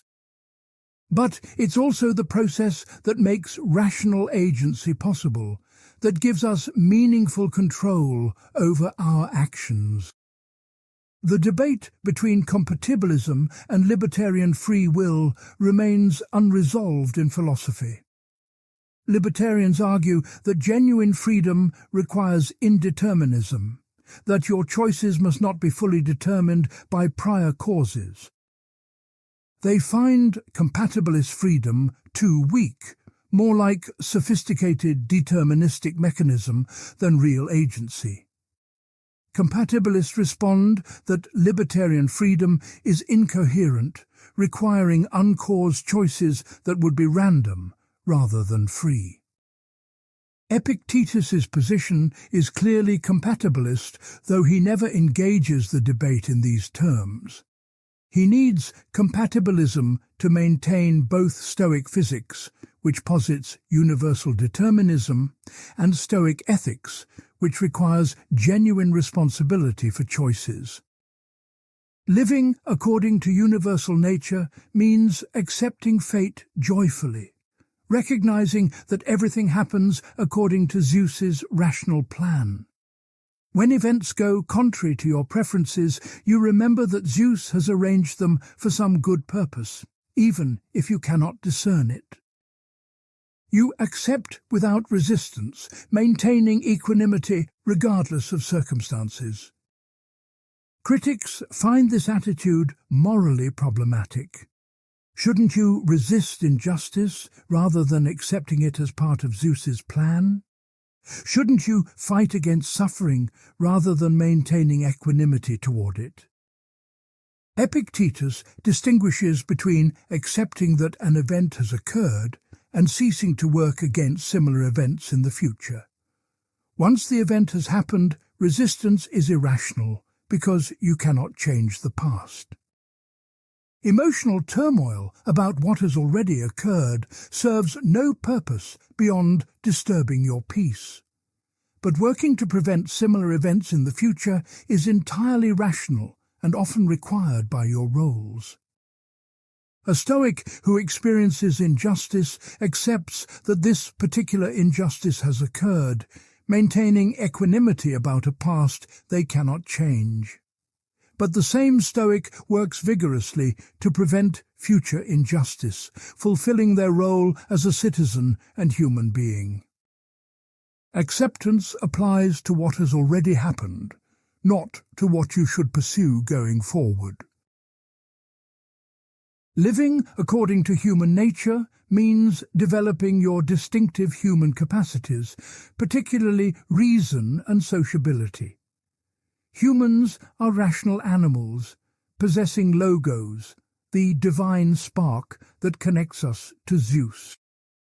Therefore, human flourishing consists fundamentally in exercising reason excellently, which is virtue. To live according to human nature is to live virtuously. Humans are also social animals by nature, designed for community. Your flourishing inherently involves other people and requires fulfilling your social roles appropriately. Trying to live in pure isolation, pursuing only self-interest without regard for others, would violate your nature as a social being. Epictetus extends this to argue for cosmopolitanism, the view that all rational beings are citizens of a single cosmic city. Your primary political community is not your particular nation, but the universal community of gods and humans. This generates duties to all rational beings simply because they share your rational nature, regardless of their nationality, ethnicity, or social status. This cosmopolitan stance was radical in the Roman Empire and remains challenging today. We naturally favour our own families, communities and nations over distant strangers. Gap. Epictetus doesn't deny these special obligations to those near us, but he insists that our concern should extend to all humanity as members of a single family under Zeus. Modern moral psychology confirms that we possess both parochial and universal moral sentiments. We feel intense concern for our children and community members, motivating sacrifice on their behalf.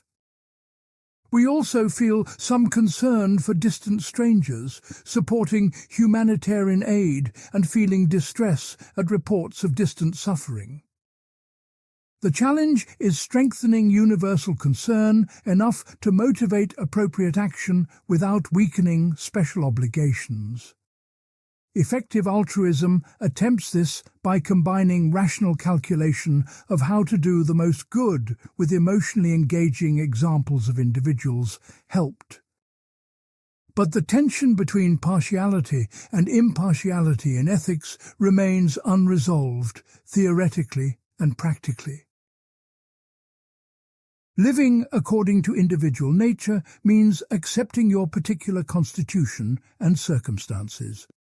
You were born with certain talents, certain limitations, into certain circumstances you did not choose. This is your individual nature, your specific allotment from Zeus. Resenting it or wishing you had a different nature wastes energy on what you cannot change. Epictetus uses the metaphor of an assigned role in a play. Zeus assigns each person a role to perform in the cosmic drama. Gap.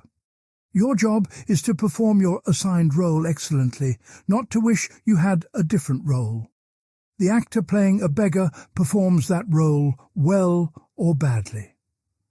The quality of the performance, not the status of the character, determines excellence. This seems to counsel passive acceptance of unjust social hierarchies. If Zeus assigned you to slavery, should you accept that and simply try to be an excellent slave?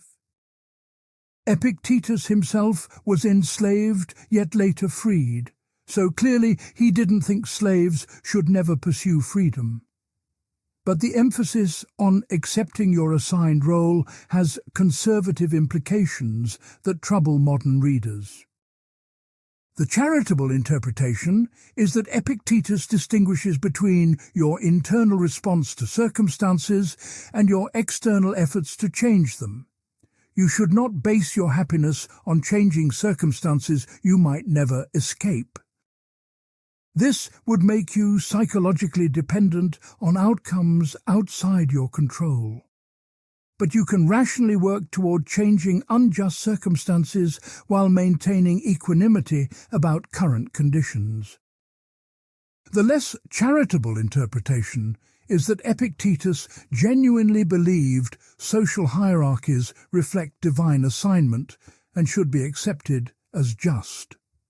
The emphasis on fulfilling assigned roles rather than questioning the assignment itself supports existing power structures. This made Stoicism attractive to Roman elites who benefited from those structures, even as it offered psychological comfort to those suffering under them. The concept of living according to nature faces a fundamental problem in modern philosophy. We cannot derive aught from his moral conclusions from purely factual premises. Even if humans are naturally rational and social, why does this imply we ought to develop these capacities? Even if the universe follows deterministic laws, why should we accept this rather than rebelling against it? Epictetus would reject the sharp distinction between fact and value. To understand what something truly is requires understanding its function, its telos, its natural end state. A knife's nature includes its function of cutting, because that's what knives are designed for. A human's nature includes the function of exercising reason, because that's what humans are designed for by Zeus. But this teleological framework only works if you accept that the universe has intentional design. Modern science has abandoned teleology in nature, explaining biological functions through evolution by natural selection rather than design by a creator. Our rational and social capacities are evolutionary adaptations that helped our ancestors survive and reproduce, not gifts from Zeus for us to perfect. Does evolution provide grounds for ethics as robust as divine design? Some philosophers argue yes. We should develop our evolved capacities because doing so promotes flourishing, given how we're constructed. Others argue no.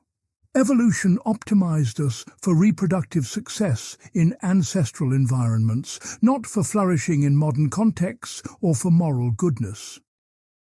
This debate matters for evaluating Epictetus's arguments. If living according to nature simply means acknowledging and working with our actual psychological constitution, many of his insights remain valid. We are indeed social animals who suffer when isolated, rational beings who function better with cognitive control over emotions, creatures who flourish by developing stable, virtuous character. These are facts about human psychology that ethics should accommodate. But if living according to nature requires believing in cosmic providence and divine intention, modern scientific worldviews undercut the foundation.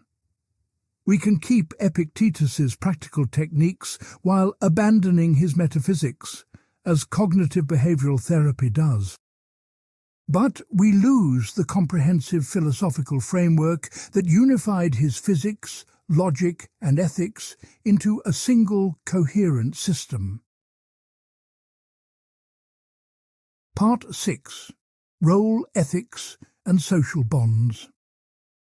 Epictetus's account of social relationships may be his most original contribution to Stoic philosophy.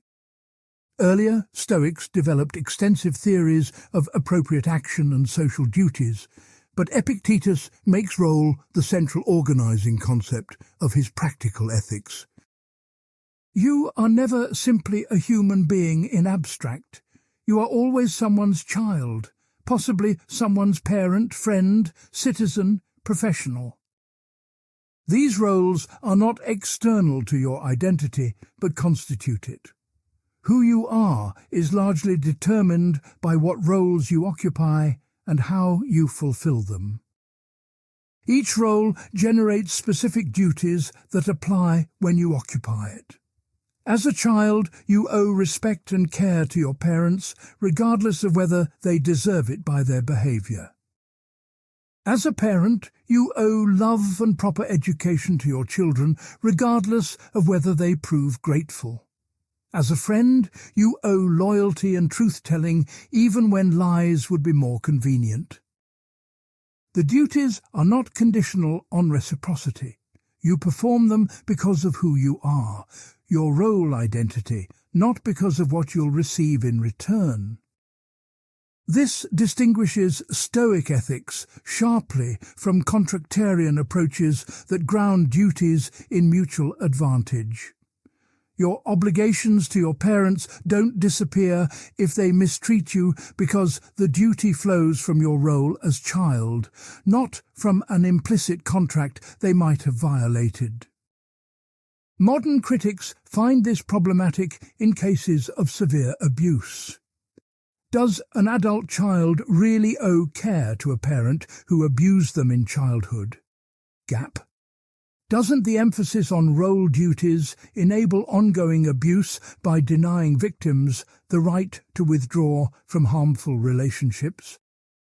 Epictetus would respond that roles have natural limits.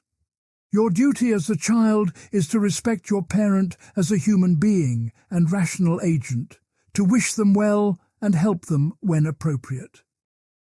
It's not to submit to ongoing abuse or to maintain relationship closeness that enables harm.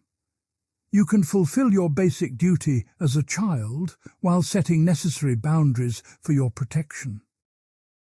But the texts don't fully develop this boundary question, perhaps because Epictetus lived in a culture with strong expectations of filial piety that limited his vision.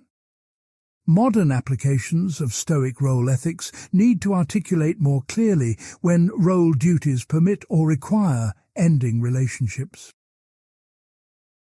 Roles can conflict, creating ethical dilemmas with no obvious resolution. Your duty as a citizen might require reporting illegal activity by your friend, violating your duty as a friend to maintain confidentiality. Your duty as a professional might demand time and energy that conflicts with your duty as a parent to be present for your children. Your duty to truth as a philosopher might conflict with your duty to compassion as a friend, when a harsh truth would devastate someone you care for. Epictetus provides no algorithm for resolving these conflicts. He emphasizes that ethical wisdom consists precisely in the ability to navigate such dilemmas well, judging correctly which duty takes priority in particular circumstances. Sometimes one role clearly supersedes others based on the stakes involved. Your duty as a human being not to commit murder overrides any role-specific duty that might demand it. Your duty as a citizen to prevent serious crimes might override your duty as a friend to protect them from consequences. But many conflicts involve competing goods rather than clear hierarchies. Both your children and your work deserve attention, and both contribute to your flourishing. Wisdom requires balancing them well, giving each appropriate attention without sacrificing either completely. This is practical judgment exercised in concrete situations, not theoretical application of abstract principles. Aristotle's concept of phronesis, practical wisdom, describes this capacity. The practically wise person has developed through experience and reflection the ability to discern what situations require. They recognize salient features that indicate which considerations matter most, balancing competing goods proportionally. This is a perceptual skill more than a calculative one, trained through practice rather than learned from rules. Modern virtue ethics attempts to articulate how this practical wisdom develops and operates. Rosalind Hursthouse argues that virtue ethics doesn't provide a decision procedure, but rather identifies the kinds of considerations that matter morally. The virtuous person attends to these considerations and weights them appropriately, but exactly how to weight them in novel situations requires situated judgment. Neuroscience confirms that expert ethical judgment engages different neural systems than novice ethical reasoning. Novices rely heavily on prefrontal deliberative systems, consciously applying principles and calculating consequences. Experts show more automatic responses mediated by ventromedial prefrontal cortex and striatum, suggesting internalized evaluations that don't require conscious deliberation. The expert's intuition reflects accumulated experience compressed into efficient neural representations. Epictetus presents Socrates as the paradigm of practical wisdom in navigating role conflicts. When Athens condemned Socrates to death, he could have escaped but chose to accept execution. His role as a citizen required obeying the city's laws even when they commanded injustice. His role as a philosopher required witnessing to truth through his death more powerfully than he could through escape. Modern readers often find Socrates' choice perverse. Why obey an unjust law requiring your own death? Gap. Wouldn't escaping and continuing to teach philosophy serve both truth and life better than dying for obedience to a corrupt verdict? The Stoic interpretation emphasizes that Socrates understood his death as necessary for maintaining the integrity that made his teaching effective. If he violated the law he had previously obeyed, his whole philosophy would be exposed as merely theoretical, abandoned when personally costly. His death demonstrated that he lived what he taught, that virtue mattered more than life itself, that commitment to principle was genuine. This connects to Stoic views on moral exemplars and role models. You develop virtue partly by studying how exemplars navigated challenges, what they chose and why, what we can learn from their examples. Socrates serves as the primary exemplar because his life and death perfectly instantiated philosophical integrity carried to its ultimate test. Role ethics raises questions about identity and authenticity. If roles constitute your identity, are you simply the sum of social expectations and relationships? Where is there space for individual authenticity, for being true to yourself apart from roles? Epictetus would challenge the concept of self apart from roles as incoherent. Your self is not some essence existing independently of all relationships and social contexts. It's constituted through those relationships, developed through living in community, expressed through fulfilling roles excellently or poorly. This doesn't mean roles are fixed or that you can't question whether you should occupy particular roles. You can recognize that some roles don't fit you well or make demands incompatible with other, more central roles. You can exit roles when appropriate, like leaving a job that requires dishonesty or ending a friendship that has become toxic. But even these decisions are made from within other roles. You leave the dishonest job as someone who values integrity more than money, a role-based identity, even if not a conventional social role. You end the toxic friendship as someone committed to health and virtue, again expressing a role-based understanding of who you are and what you owe yourself. Contemporary care ethics makes related arguments about relational identity. Nell Noddings argues that we are fundamentally relational beings whose identity emerges through caring relationships. The illusion of an atomic individual existing prior to relationships is a philosophical fiction that distorts moral reality. We become ourselves through relationships, and our obligations flow from these constitutive connections. Epictetus extends role ethics to include what we might call aspirational or vocational roles. Some people are called to philosophy, meaning they should center their lives around philosophical inquiry and teaching. Others are called to medicine, to politics, to various crafts and professions that constitute their primary role beyond basic human roles everyone shares. How do you discern your calling? Epictetus points to natural aptitude, what you're capable of doing well. He emphasizes divine assignment, the particular circumstances and opportunities Zeus has arranged for you. He notes that your calling should align with your talents and circumstances, not represent wishful thinking about roles unavailable to you. A person with talent for philosophy but circumstances that prevent study might fulfill the philosophical role through reading and reflecting privately. Someone with circumstances supporting philosophical education but lacking real aptitude might better pursue a different calling.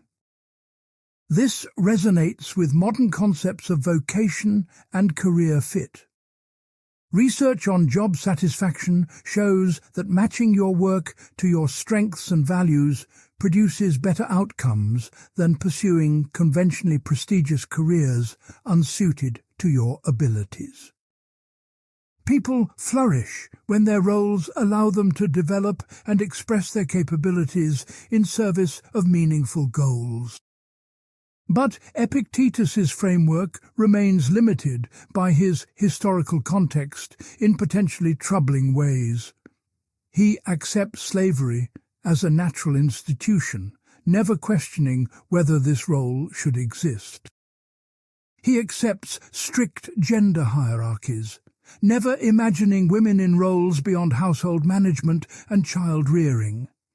His role ethics could simply reproduce existing social structures rather than enabling critique of unjust hierarchies. Modern Stoics attempting to appropriate his insights must either supplement them with critical principles or argue that his own framework implies rejection of unjust roles. The latter strategy notes that Stoic cosmopolitanism and the inherent value of all rational beings arguably contradicts hierarchies that deny full humanity to some people. If all humans share the divine spark of reason and belong to the cosmic city, what justifies enslaving some humans or denying women equal opportunity? Epictetus's failure to draw these conclusions might reflect cultural blindness rather than implications of his actual principles. This interpretive generosity has limits. We cannot simply read contemporary egalitarian commitments back into ancient texts that don't express them. But we can ask whether the deepest principles in a framework support extensions that the original thinker failed to recognize, bringing their ideas to fuller realization than they achieved. The emphasis on roles and relationships produces a distinctive picture of human flourishing and virtue. Virtue is not abstract adherence to principles, but excellent performance of your various roles. You are virtuous as a parent, as a citizen, as a friend, in context-specific ways that express general virtues through particular role-appropriate actions.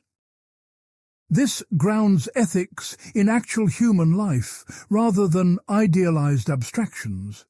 You don't ask what abstract reason commands, but what your particular roles in your specific circumstances demand.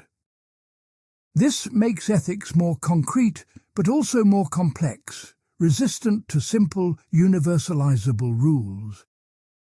It also makes ethics fundamentally social, in ways that solitary conceptions of virtue miss. You cannot be fully virtuous in isolation, because many virtues require relationship contexts for their expression. Generosity requires others to give too. Justice requires social contexts of fair distribution. Courage often requires protection of others or standing up for community values. The Stoic wise person is not a solitary sage on a mountain, but a fully engaged member of community. Their wisdom expresses itself through relationships, through fulfilling diverse roles excellently, through contributing to collective human flourishing. Inner tranquility and freedom from passions serve outward engagement rather than replacing it. Part 7. Freedom, Emotions, and Apatheia. Freedom stands at the center of Epictetus's entire philosophical project. Yet his conception of freedom differs radically from modern political and psychological understandings. We typically think freedom means absence of external constraints. A free person can go where they choose, say what they think, pursue their goals without interference. Political freedom involves civil liberties, democratic participation, protection from arbitrary government power. Psychological freedom involves autonomy, self-determination, escape from internal compulsions. Epictetus claims that a person in chains can be completely free, while a wealthy emperor can be enslaved. This paradox dissolves when you grasp his technical definition of freedom. Freedom is the condition of prohairesis, operating according to its nature without impediment. Since prohairesis by nature cannot be compelled or obstructed by externals, it remains free regardless of external circumstances. You are enslaved when you stake your happiness on obtaining externals you don't control, because this gives those externals power over your well-being. You are free when your happiness depends only on your virtue, which remains entirely under your control. The slave who maintains virtue despite physical bondage is free in the only sense that ultimately matters.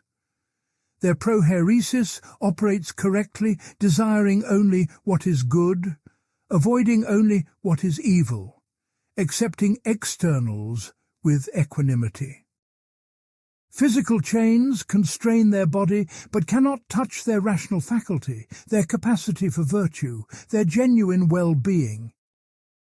The emperor who craves flattery, fears assassination, desperately clings to power, is enslaved despite commanding legions. His happiness depends on maintaining power, which requires others' cooperation and fortune's favor, neither fully under his control. He has surrendered his freedom by making externals masters of his tranquility. This conception of freedom has inspired resistance movements and survival accounts across history. Viktor Frankl in concentration camps, Nelson Mandela in prison, and dissidents under totalitarian regimes all testified to inner freedom that circumstances could not destroy. They maintained dignity and moral agency despite lacking any conventional freedom. Yet critics question whether this conception of freedom is adequate. Doesn't it risk becoming an opiate, consoling the oppressed with talk of inner freedom while leaving actual oppression unchallenged? If slaves are already free in the important sense, why work to abolish slavery? If political prisoners have inner freedom, why fight for their release? Epictetus would respond that inner freedom and pursuit of external freedom are not mutually exclusive. You should work to eliminate slavery and free political prisoners as part of your role as a just person and citizen. But you should not stake your own happiness on success in these efforts, because outcomes depend partly on factors outside your control. You maintain inner freedom while pursuing external freedom for yourself and others.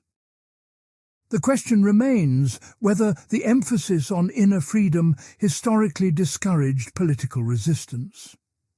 Stoicism was popular among Roman elites precisely because it made their privilege seem justified by superior virtue.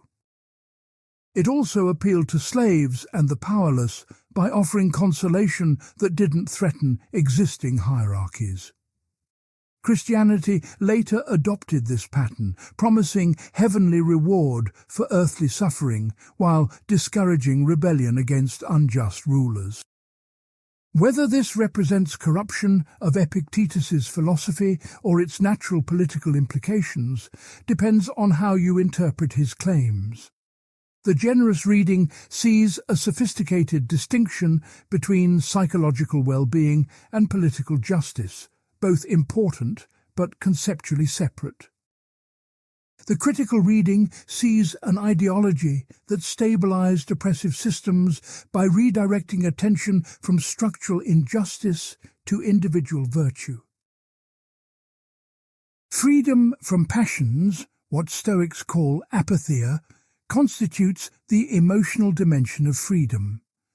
Passions are not emotions in general, but specific disturbances arising from false judgments about good and evil. Fear is the passion arising from judging some future external as genuinely evil and therefore threatening your happiness.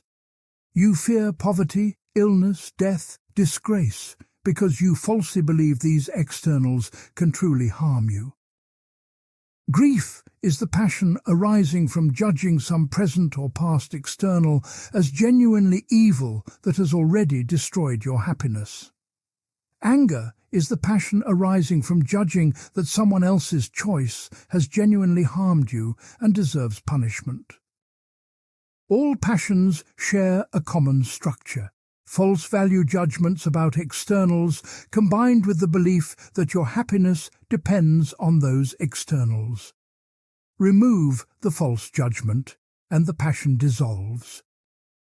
This analysis differs fundamentally from common modern views that emotions are non-cognitive feelings caused by events. You feel sad because something bad happened, afraid because you face danger, angry because someone wronged you. The emotions seem to arise automatically from situations, not from judgments you make about situations. But Epictetus argues that emotions incorporate evaluative beliefs that can be examined and revised. Your fear of death contains the belief that death is terrible for you. Your grief at loss contains the belief that the lost object was genuinely good for you. These beliefs are not separate from the emotion, but constitute it, giving it its specific character and intensity. Modern cognitive theories of emotion confirm this analysis in psychological and neuroscientific terms.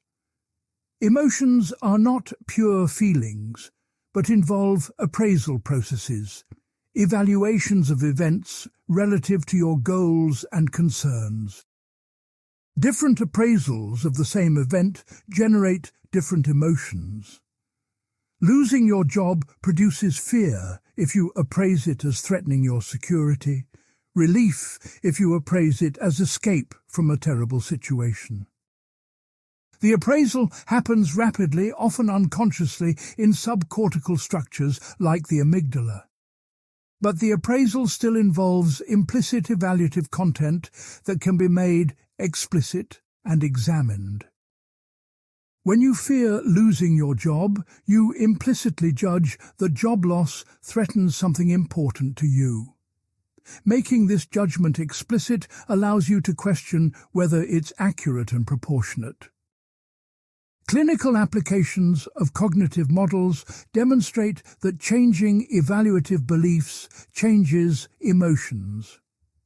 Cognitive therapy for anxiety systematically challenges catastrophic appraisals that generate excessive fear. The client learns that the feared outcome is less likely than they assume, less terrible than they imagine, more manageable than they believe. As these evaluative beliefs change, anxiety decreases even though the external situation remains the same.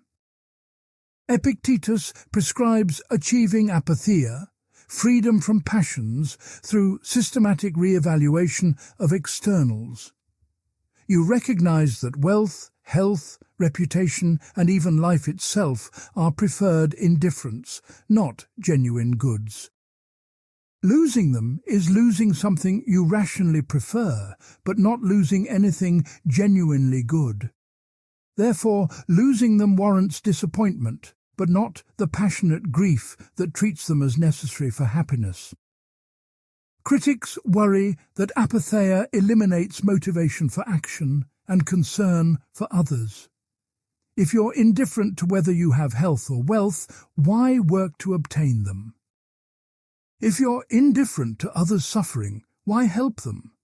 Doesn't apatheia produce a cold, withdrawn person concerned only with maintaining their own virtue?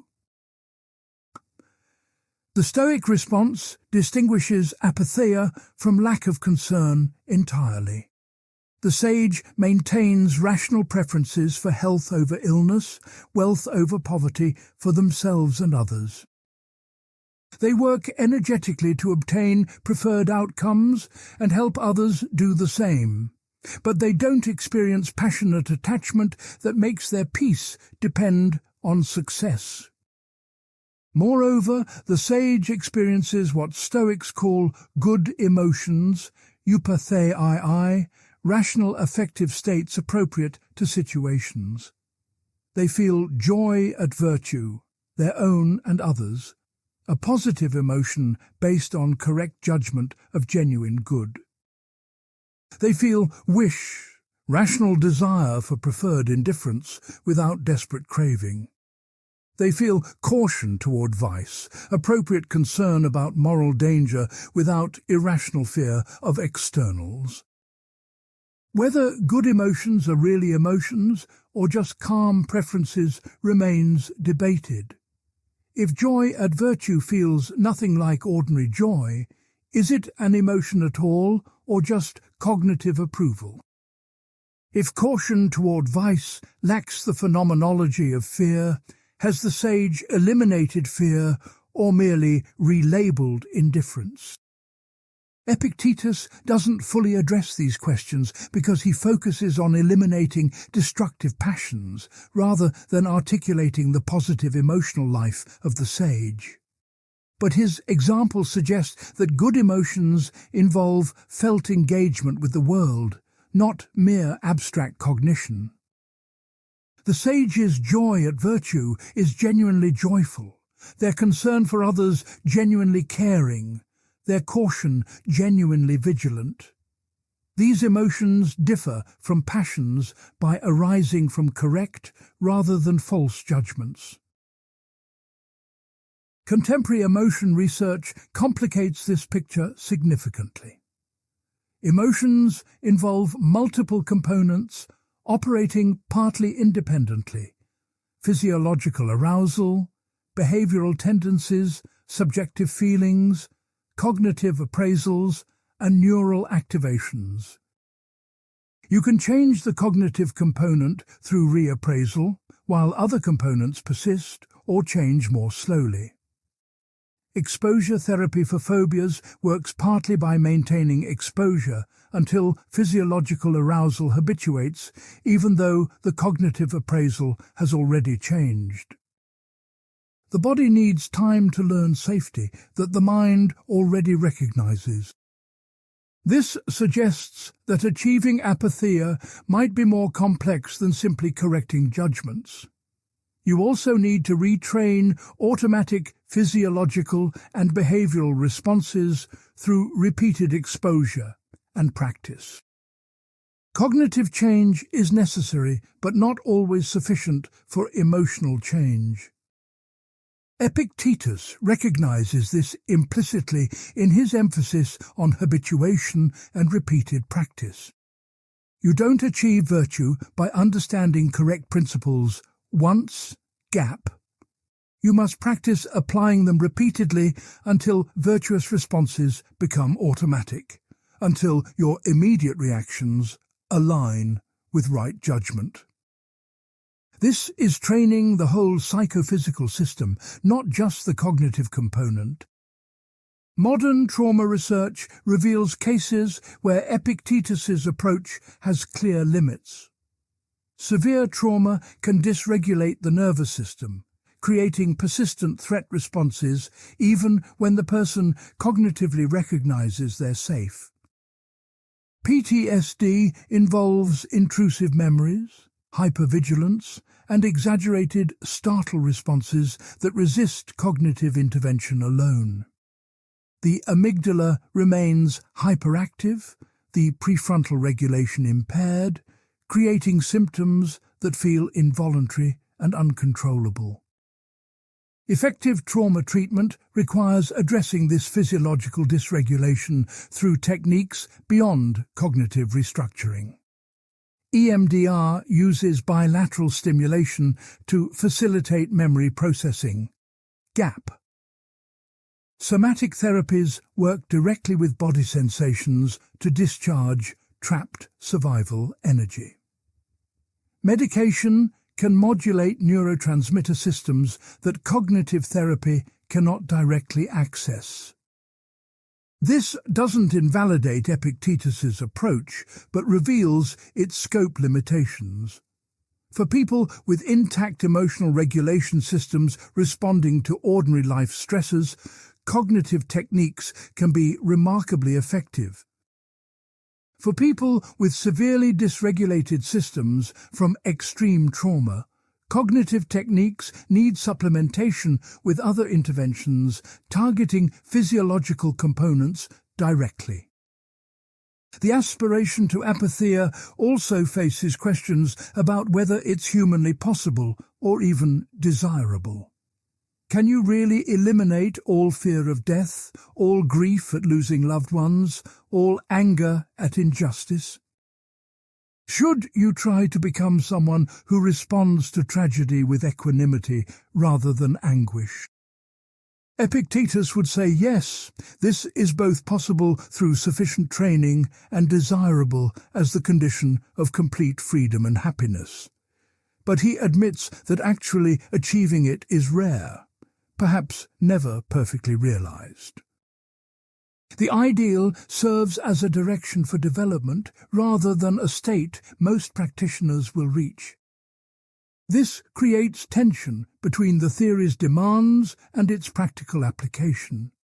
If perfect apatheia is impossible for all but rare sages, what guidance does the theory offer ordinary people struggling with real emotions? Should they feel guilty for experiencing grief, fear, and anger, seeing these as failures of virtue?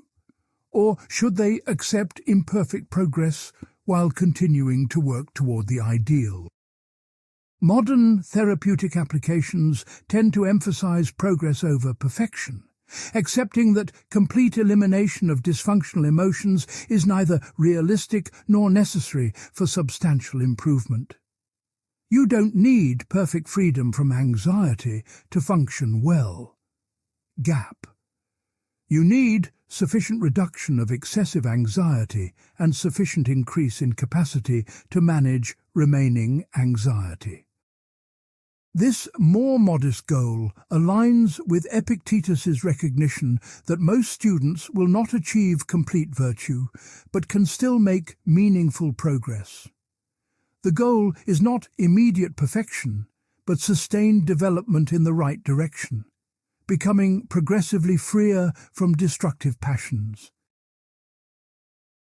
The relationship between freedom and attachment deserves careful examination. Epictetus seems to counsel avoiding deep attachment to anything external, including people you love. When you kiss your child goodnight, remind yourself that the child is mortal and could die tonight. This remembrance supposedly prevents excessive grief if death occurs because you never forgot mortality's reality. This advice horrifies many readers as emotionally cold and psychologically damaging. Shouldn't you love your child unreservedly, accepting the vulnerability that love involves?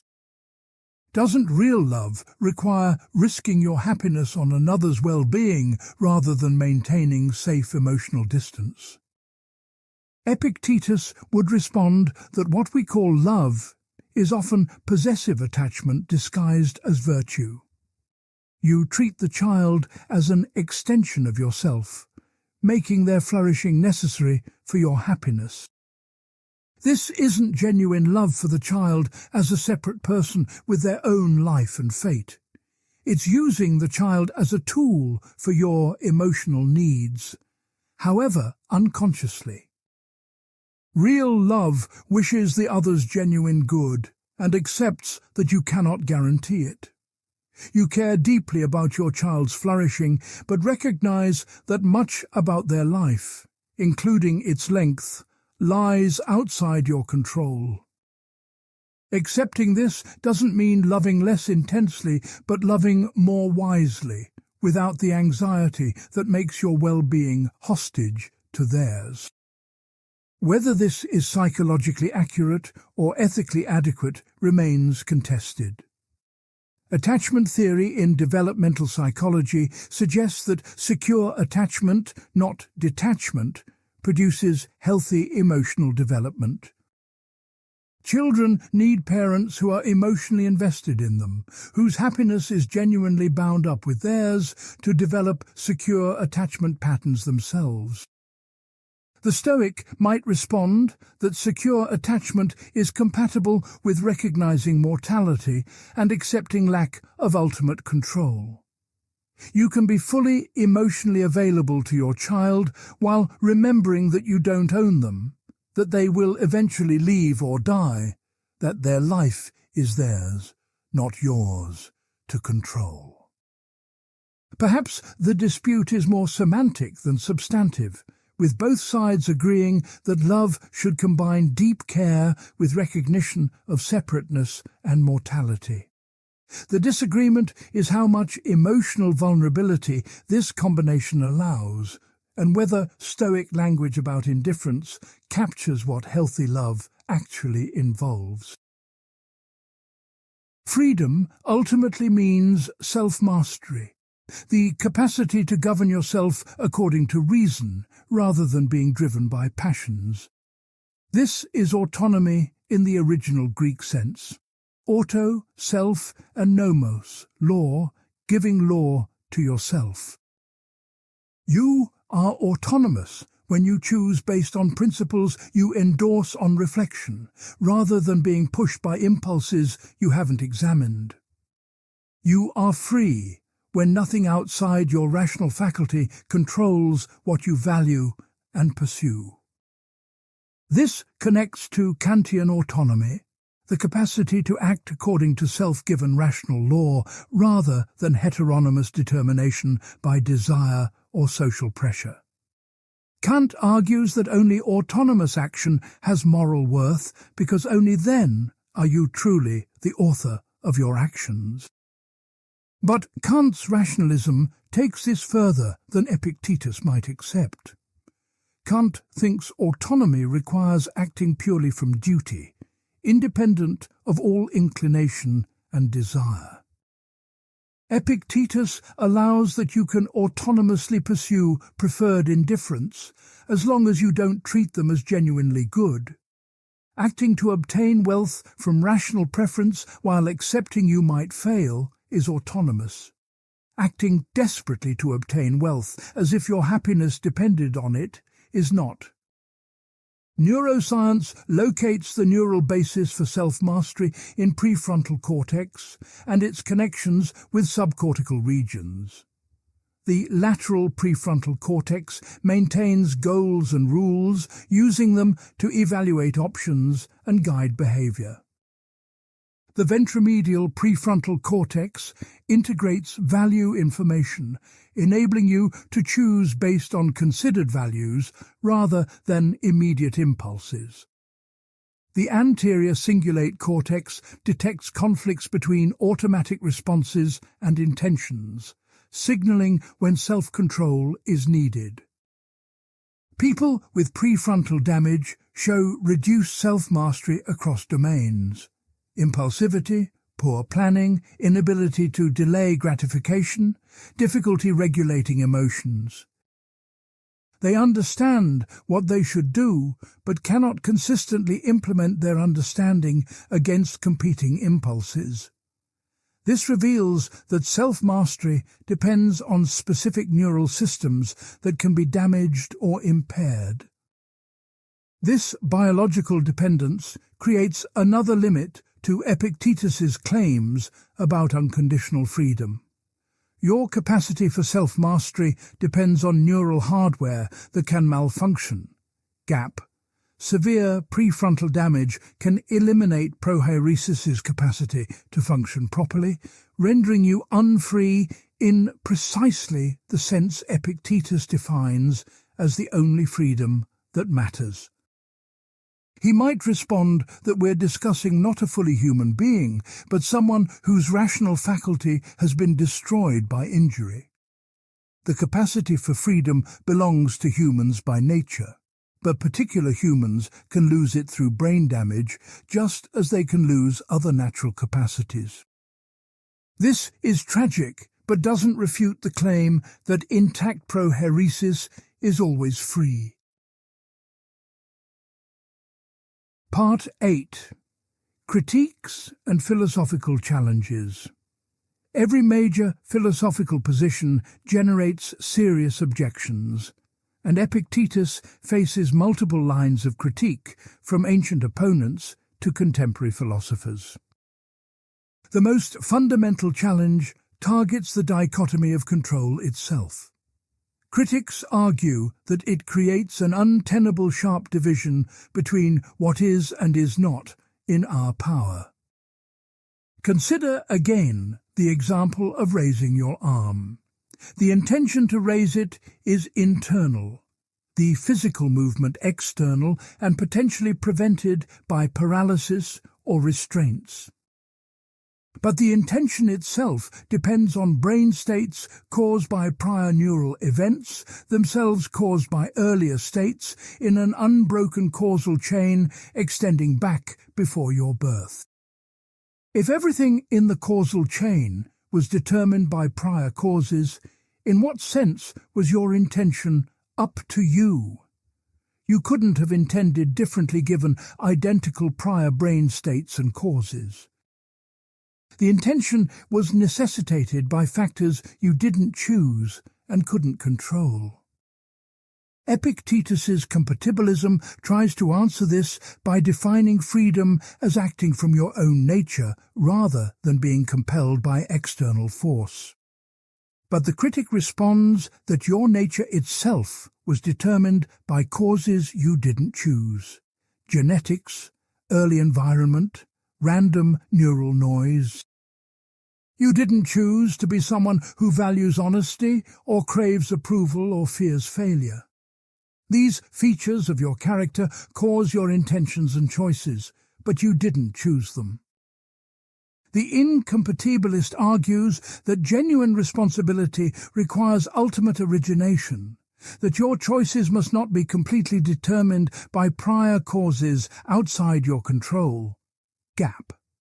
Without this, you're just a sophisticated mechanism, your sense of choice an illusion. Modern debates between compatibilists and libertarians remain unresolved. Compatibilists argue that libertarian free will is incoherent, requiring uncaused choices that would be random rather than free. Libertarians argue that compatibilist freedom is too weak, compatible with deterministic systems that intuitively lack real agency.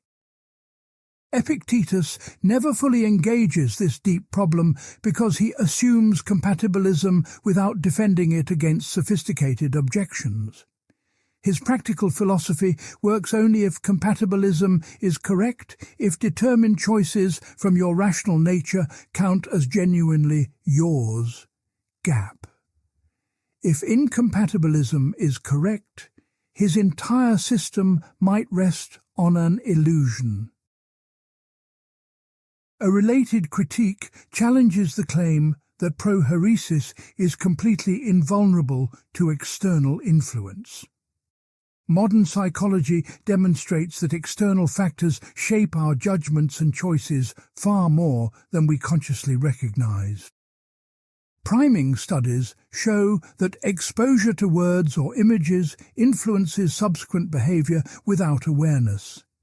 People walk more slowly after reading words associated with elderly stereotypes. Gap. They act more competitively after viewing images of businessmen. They judge ambiguous targets more negatively after exposure to negative primes. Social influence shapes our beliefs and values through mechanisms we don't notice or control. We unconsciously adopt the attitudes of our peer groups. Gap. We conform to majority opinions even when we know they're wrong. We accept authority figures' claims with insufficient scrutiny. Implicit biases affect our judgments and actions independently of our explicit values and intentions.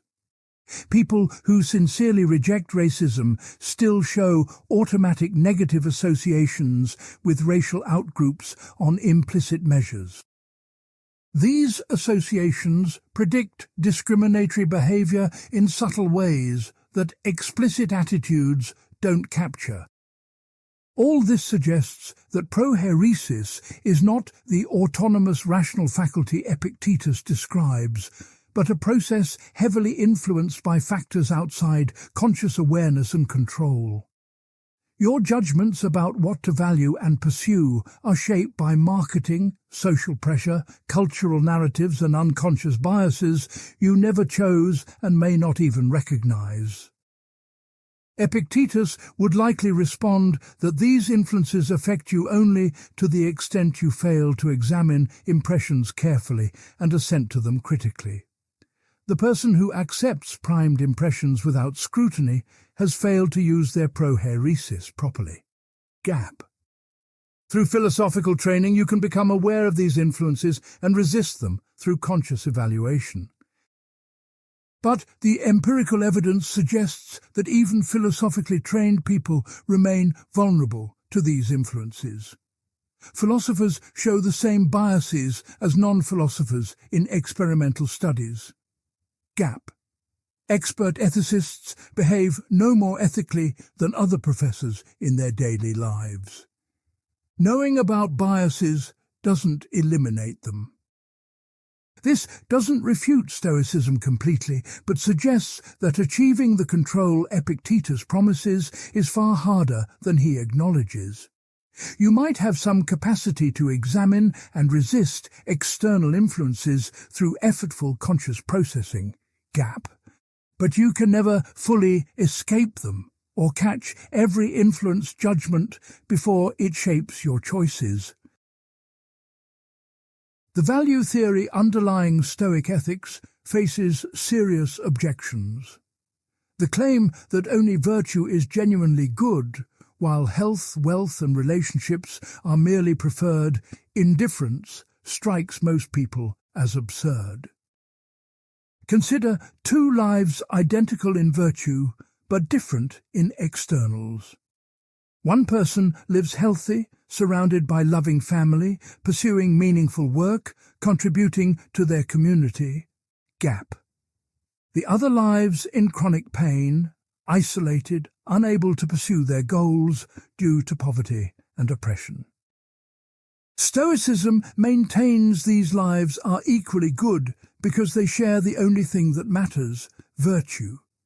But this seems to deny obvious facts about what makes lives go well or badly. Gap. The second life is clearly worse, even if the person maintains admirable virtue throughout their suffering. Critics argue that welfare depends on more than virtue alone. It includes pleasure and pain, accomplishment of goals, loving relationships, autonomy to shape your life, and other elements genuinely good for people. Gap. A theory that denies this doesn't capture what well-being actually involves. The Stoic might respond that we confuse happiness with pleasure or preference satisfaction. True happiness is eudaimonia, flourishing as the distinctive kind of being you are. Gap. For rational beings, flourishing consists fundamentally in excellent rational activity, which is virtue. Externals can make life more pleasant, but cannot make it more genuinely flourishing in the eudaimonistic sense. But critics find this stipulative redefinition of happiness unconvincing. If your notion of flourishing renders suffering irrelevant, you've defined flourishing incorrectly. Gap. Any adequate account of human well-being must make room for the genuine badness of pain, isolation, and frustrated agency. The problem intensifies when considering severe suffering. Can torture victims really maintain happiness through virtue alone? Gap. Can people in chronic severe pain flourish if they just maintain correct judgments about value? Epictetus never seriously confronts these hard cases. His students were generally privileged Romans, not people suffering extreme deprivation or torture. Gap. The examples he discusses involve manageable hardships like insults, financial losses, and difficult family members, not catastrophic suffering that destroys the capacity for rational choice itself. Modern experience with severe trauma, torture, and psychological breakdown reveals limits to what attitude change alone can accomplish. Some suffering genuinely is terrible, not just mistakenly judged terrible. Gap. Some external conditions are so bad they prevent flourishing, no matter how virtuous your response. Acknowledging this doesn't mean accepting that happiness depends entirely on externals, but it requires a more nuanced position than Epictetus provides. The role ethics faces objections about its conservative political implications. By emphasizing acceptance of assigned roles and maintaining virtue within existing social structures, Stoicism can function as an ideology supporting unjust hierarchies. Epictetus tells slaves to fulfill their role excellently, performing their duties regardless of how masters treat them. He tells women to fulfill their domestic roles, never questioning whether these roles should exist or be assigned by gender. Gap.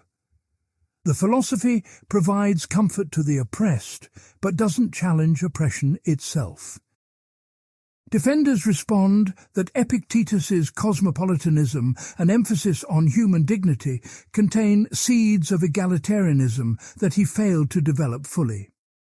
All humans share divine reason and belong to the cosmic city as equals. Gap. This principle, taken seriously, undermines justifications for slavery, patriarchy, and other hierarchies that deny full humanity to some people. But this defense requires reading against the text's surface meaning and imputing to Epictetus conclusions he never drew. We cannot know whether he would have endorsed these egalitarian extensions if challenged or rejected them as misunderstanding his actual position.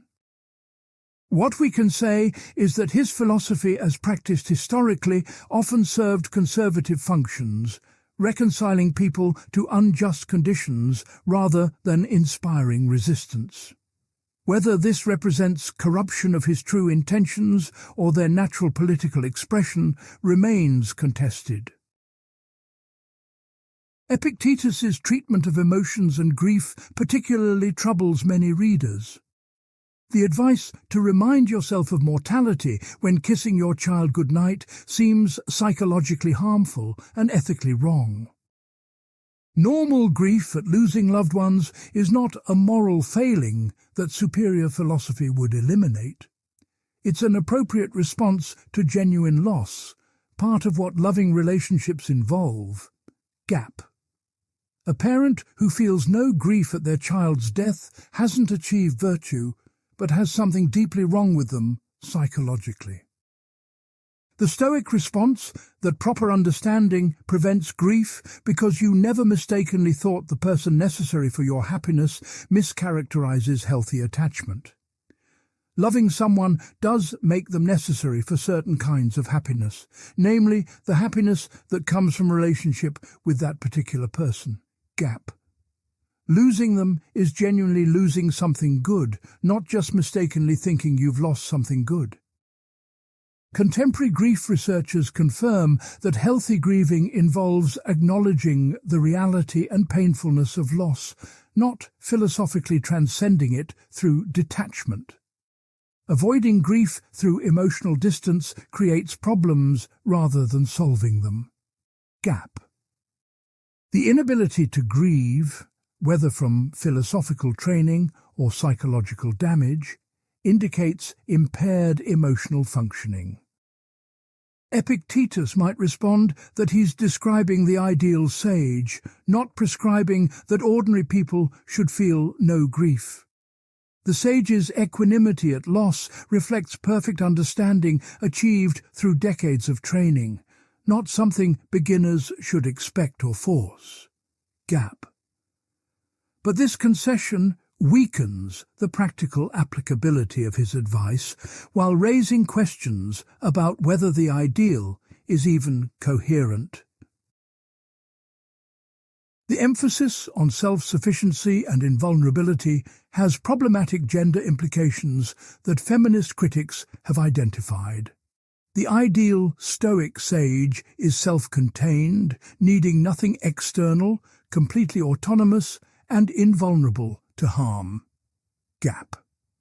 This is a traditionally masculine ideal that devalues care, vulnerability, and interdependence associated with women and feminine virtues.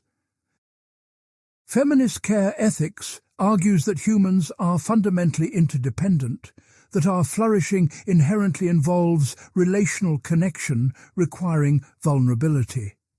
The fantasy of complete self-sufficiency denies our actual condition as beings who need care, give care, and are constituted through relationships.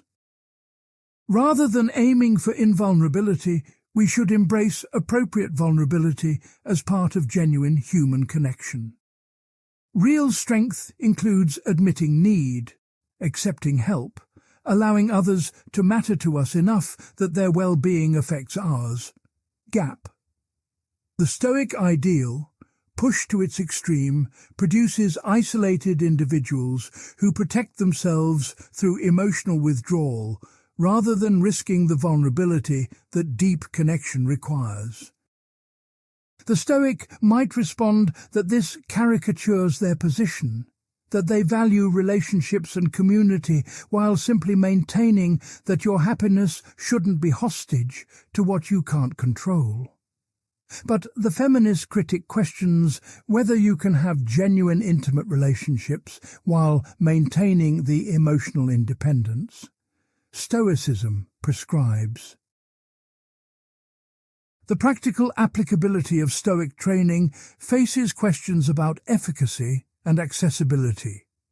Does philosophical therapy actually work as well as Epictetus claims? Gap. Can ordinary people achieve the transformation he describes through the practices he prescribes?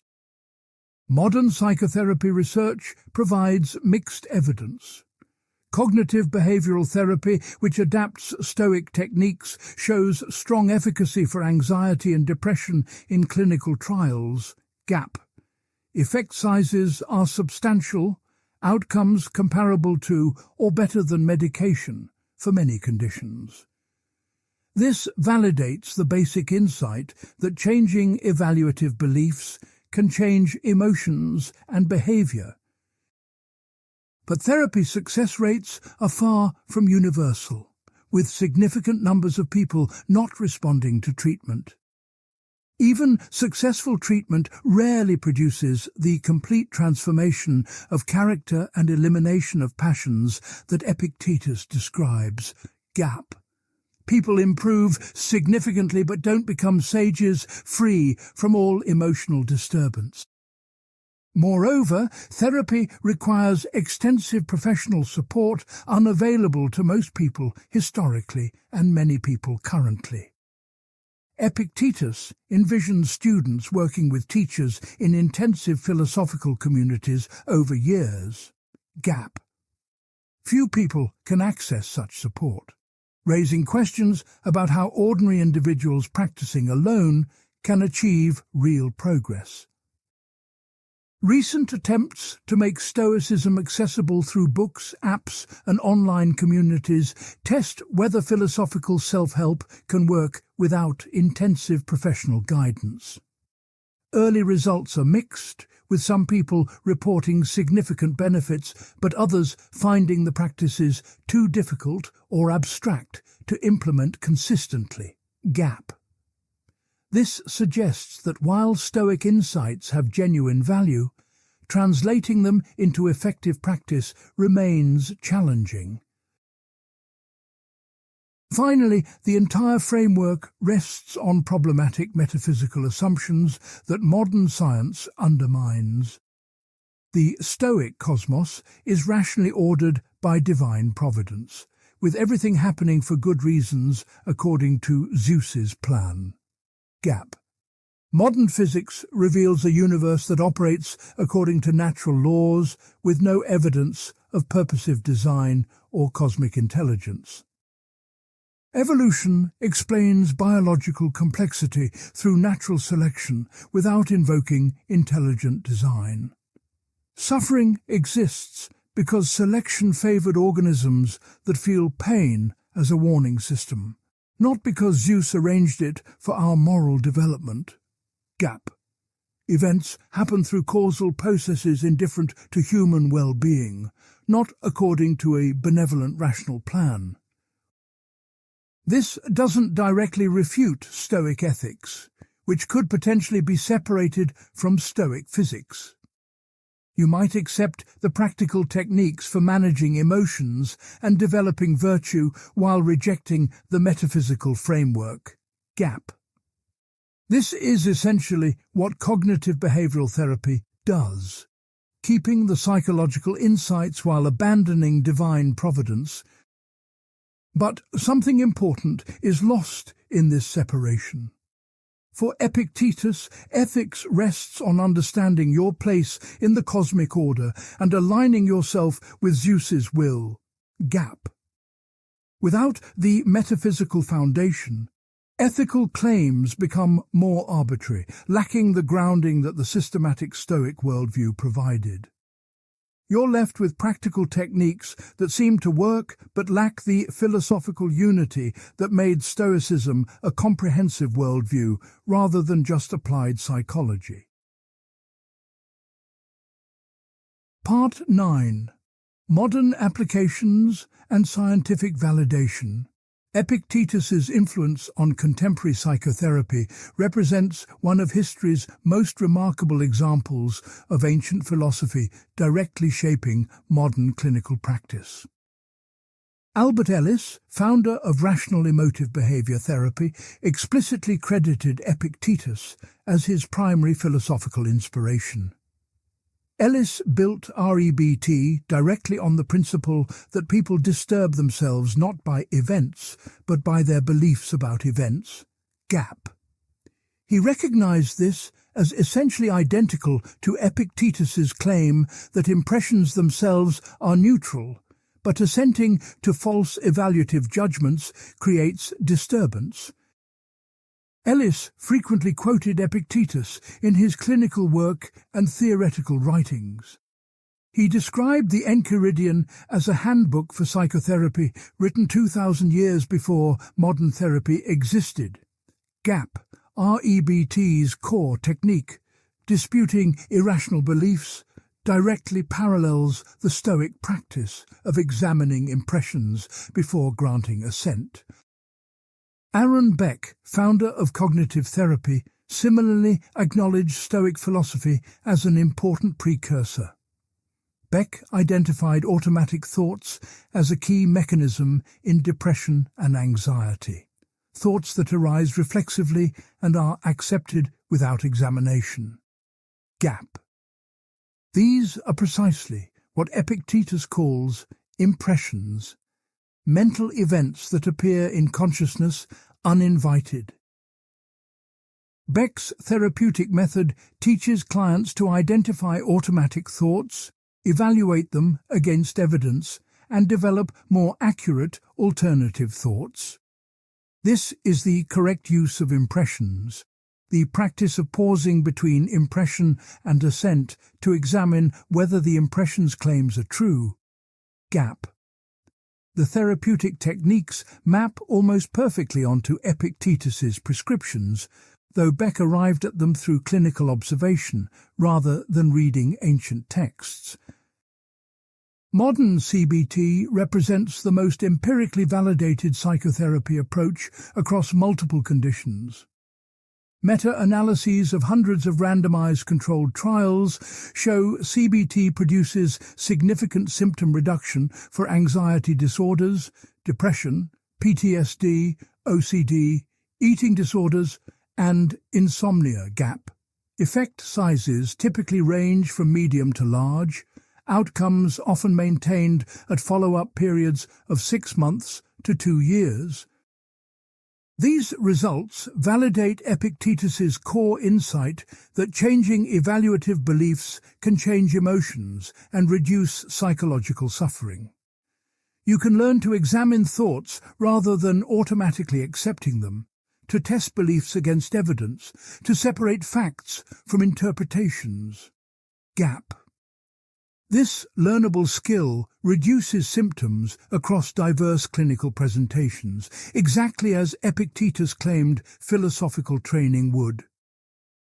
However, CBT doesn't work equally well for everyone or every condition. Response rates in clinical trials typically range from 50 to 70%, meaning 30 to 50% don't achieve clinically significant improvement. GAP. Even responders rarely achieve complete symptom elimination, instead showing meaningful but incomplete reduction. These limitations suggest Epictetus may have overstated how completely philosophical training can eliminate emotional disturbance. The neural mechanisms underlying CBT's effectiveness reveal how cognitive change affects brain function. Studies using fMRI before and after CBT treatment show changes in brain activation patterns corresponding to symptom improvement. For anxiety disorders, CBT reduces amygdala hyperreactivity to threat stimuli. The amygdala's exaggerated response to potentially dangerous stimuli normalizes as patients learn that feared outcomes are less likely and less terrible than they assumed. Gap. This demonstrates that cognitive change produces measurable changes in emotional processing at the neural level. CBT also increases prefrontal cortex activation during emotion regulation tasks. The dorsolateral prefrontal cortex shows stronger activation when patients reappraise emotional stimuli after treatment compared to before. Gap. This suggests that CBT strengthens the neural circuits involved in cognitive control of emotion, essentially training the biological substrate of prohairesis. For depression, CBT normalizes connectivity between prefrontal regions and limbic structures. Depressed patients show altered connectivity in networks involved in self-referential processing and emotion regulation. Gap. Successful CBT restores more typical connectivity patterns corresponding to reduced negative self-focus and improved mood regulation. These neuroimaging findings validate Epictetus's claim that philosophical training reshapes how you process impressions and regulate emotions. The training literally changes brain function in measurable ways, strengthening circuits that enable cognitive control while reducing automatic emotional reactivity. Mindfulness-based interventions represent another modern therapeutic approach with Stoic elements. Mindfulness-based stress reduction, mindfulness-based cognitive therapy, and acceptance and commitment therapy all emphasize observing mental events without immediately reacting to them. This core mindfulness practice closely parallels Epictetus's instruction to externalize impressions, treating them as objects to observe rather than transparent windows on reality. When you notice a thought arising and recognize it as just a thought rather than fact, you create the psychological distance necessary for prohairesis to function. Research on mindfulness meditation shows it produces changes in brain structure and function. Regular meditators have increased grey matter density in regions associated with attention, emotion regulation, and self-awareness, including prefrontal cortex, anterior cingulate cortex, and insular gap. They show reduced amygdala volume and reactivity, corresponding to decreased stress reactivity and emotional volatility. Mindfulness training improves performance on attention tasks, reduces mind wandering, and enhances working memory capacity. These cognitive improvements support better emotion regulation by strengthening the capacity to maintain focus on chosen objects rather than being captured by ruminative thoughts. Gap. This is precisely what Epictetus describes as training attention to remain with appropriate impressions rather than being pulled into passionate reactions. The dichotomy of control has found application in performance psychology and resilience training. Athletes, military personnel, and business leaders are taught to focus effort on what they control while accepting what lies outside their control. Sports psychology emphasizes process goals, focusing on your preparation and performance rather than outcomes, depending partly on opponents and luck. You control your training regimen, your strategic choices, your mental state during competition. Gap. You don't control whether you win, because that depends also on how competitors perform. Focusing on controllable process rather than uncontrollable outcome reduces performance anxiety and improves consistency. Military resilience training teaches soldiers to distinguish between controllable and uncontrollable aspects of combat situations. You cannot control whether you face combat, what enemies do, or whether you're injured. Gap. You can control your training, your response to stress, your decision-making under pressure, and your efforts to help teammates. This framework helps soldiers maintain effectiveness despite facing uncontrollable danger. Research on locus of control validates this approach. People with internal locus of control, believing their actions significantly influence outcomes, show better mental health and performance across domains. Gap. They experience less depression and anxiety, achieve higher grades in school, show better job performance, and cope more effectively with stress. Teaching people to focus on controllable factors strengthens internal locus of control and produces these beneficial outcomes. The concept of preferred indifference helps address paradoxes in modern decision theory and behavioral economics. People often violate rational choice theory by caring about processes and comparisons rather than just absolute outcomes. You might prefer earning $60,000 to $50,000, but feel worse about earning $60,000 when your peer earns $70,000 than earning $50,000 when your peer earns $40,000. This violates standard economic rationality, because $60,000 gives you more resources than $50,000, regardless of what others earn. Gap. But it makes sense if you value positional goods, your standing relative to others, not just absolute consumption. Epictetus's framework explains this by distinguishing what you rationally prefer from what you treat as genuinely good. You can rationally prefer more money to less, while recognizing that money is not genuinely good, not necessary for happiness. Gap. When you mistakenly treat money as genuinely good, you become vulnerable to unhappiness from comparisons, even when your absolute situation is objectively better. Understanding that money is merely a preferred indifferent protects against this irrationality. Research on hedonic adaptation demonstrates that treating preferred indifference as genuinely good produces disappointment. Obtaining desired outcomes like wealth, status, or possessions provides temporary satisfaction that rapidly fades as you adapt to new circumstances and reset aspirations higher. Gap. This creates a hedonic treadmill where you pursue ever-increasing goals but never achieve lasting satisfaction.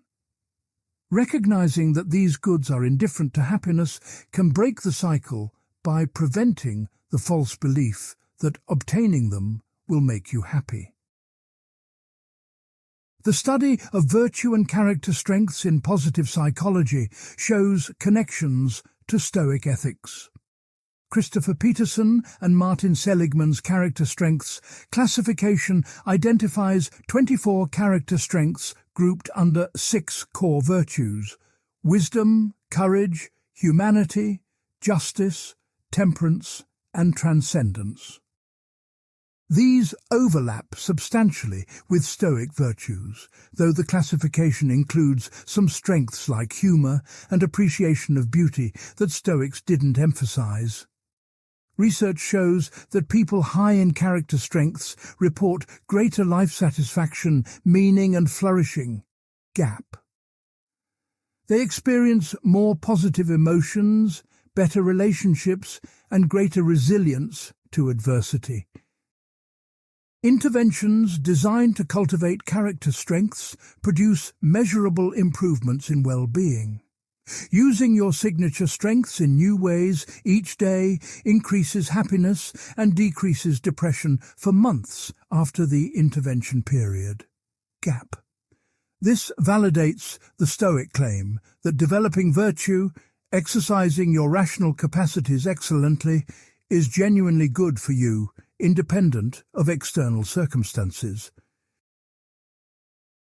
Epictetus's role ethics has influenced organizational behavior research on role clarity and work meaning. Workers who clearly understand their roles and how those roles contribute to larger organizational purposes report higher job satisfaction and performance. Gap. Role ambiguity creates stress and reduces effectiveness, while role clarity facilitates coordination and provides meaning. Research on calling and vocation shows that people who see their work as a calling rather than just a job or career report greater satisfaction and engagement. A calling involves understanding your work as fulfilling your purpose, contributing to something larger than personal advancement. Gap.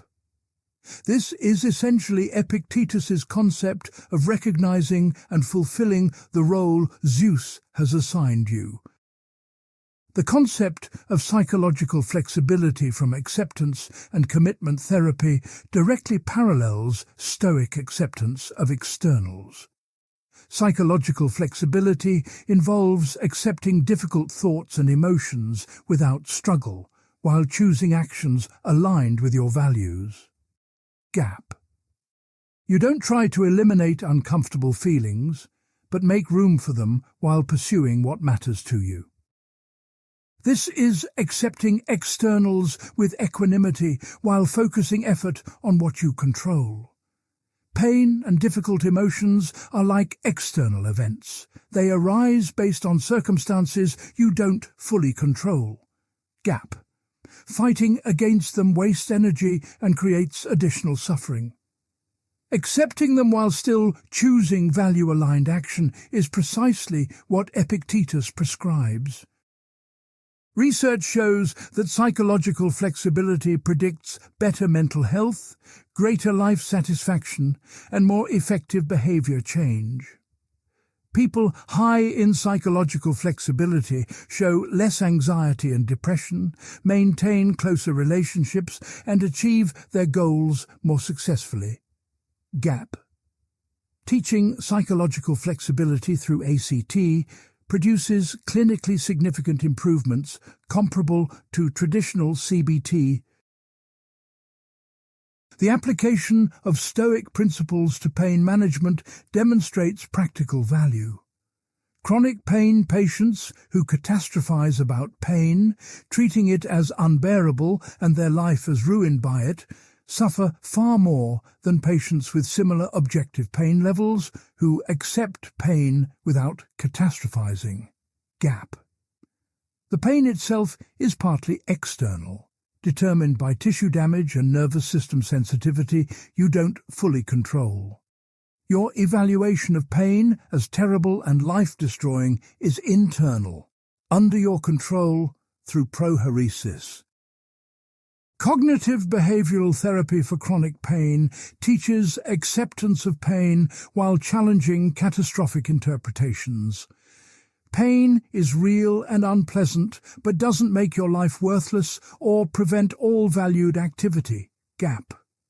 You can experience pain while still pursuing relationships, meaningful work, and personal development. This reframing, changing your judgment about what pain means, significantly reduces suffering and improves functioning even when objective pain levels remain unchanged. Epictetus's techniques for morning preparation and evening review have been adapted into modern behavioral interventions. Implementation intentions, planning exactly when and how you'll perform desired behaviors significantly increase follow-through rates. Gap. This is the Stoic practice of premeditating difficulties and preparing responses in advance. If-then plans specify both trigger situations and planned responses. If X situation occurs, then I will do Y response. Gap. These plans automate good choices by establishing conditional commitments that activate when relevant situations arise. This is exactly what Epictetus prescribes. Preparing in advance how you'll handle predictable challenges so your response is ready when they occur. Self-monitoring through journaling improves awareness and facilitates behavior change across domains from diet to exercise to emotional regulation. Recording your experiences makes patterns visible that would otherwise remain implicit. Gap. This is the Stoic Evening Review, examining the day's events to learn from successes and failures. Research confirms that daily self-monitoring enhances goal pursuit. People who track their behavior toward goals achieve better outcomes than those who don't, with the effect mediated by increased awareness and accountability. Gap. The Stoic Evening Review builds this practice into a comprehensive system for moral development. The modern effectiveness of Stoic-derived techniques provides strong empirical validation for Epictetus's core psychological insights. He correctly identified that evaluative beliefs mediate emotional responses, that these beliefs can be examined and revised, that such revision reduces suffering and improves functioning. Gap. He recognized that training attention and developing habits of response through practice reshapes character over time. He understood that focusing on what you control while accepting what you don't reduces anxiety and increases effectiveness. These insights were remarkable, given the absence of controlled studies, neuroscience, or modern psychology. Epictetus arrived at them through careful observation of human experience and rigorous philosophical analysis. Gap. That they survive empirical testing 2,000 years later testifies to the power of philosophical investigation as a method for understanding human nature. However, modern research also reveals limitations in Epictetus's approach. Complete elimination of emotional disturbance appears impossible for most people, not just difficult. Gap. Some suffering results from biological dysregulation that cognitive techniques alone cannot address. The techniques work better for some people and some conditions than others, not universally as claimed. Gap. And the metaphysical framework supporting the ethics doesn't survive scientific scrutiny, even if the practical techniques remain valuable. Part 10. Legacy, Influence and Misconceptions. Epictetus's ideas have travelled through 20 centuries, shaping emperors and slaves, inspiring revolutionaries and mystics, grounding psychotherapy and corporate training. Few philosophers have influenced so many people across such diverse contexts. Marcus Aurelius, Roman emperor from 161 to 180 CE, was never Epictetus's direct student, but studied his works intensively. The Meditations, Marcus's private philosophical journal, contains extensive Stoic reflection clearly influenced by Epictetus's teachings. Gap. Marcus quotes or paraphrases Epictetus repeatedly, applying his principles to the challenges of ruling an empire and maintaining virtue amid temptation and pressure. The spectacle of the world's most powerful man practicing Stoic self-examination reveals the philosophy's broad appeal. Marcus had unlimited power, but used Stoic techniques to maintain humility, remind himself that reputation is external, treat others justly despite having authority to do otherwise. Gap. Whether he succeeded in fully applying Stoic principles while waging wars and persecuting Christians remains debatable. But his attempt to integrate philosophy with political power created an enduring model of the philosopher-ruler. Early Christianity absorbed Stoic ideas extensively, particularly from Epictetus. The emphasis on inner freedom, independent of external circumstances, appealed to Christians facing persecution, gap. The cosmopolitan view of all humans as children of God aligned with Christian universalism. The discipline of examining thoughts and maintaining virtue through trials paralleled Christian spiritual practices. However, Christian theologians eventually rejected crucial Stoic doctrines. Epictetus's pantheism, identifying God with nature and the cosmos itself, conflicted with Christian theism, positing a transcendent creator distinct from creation. Gap.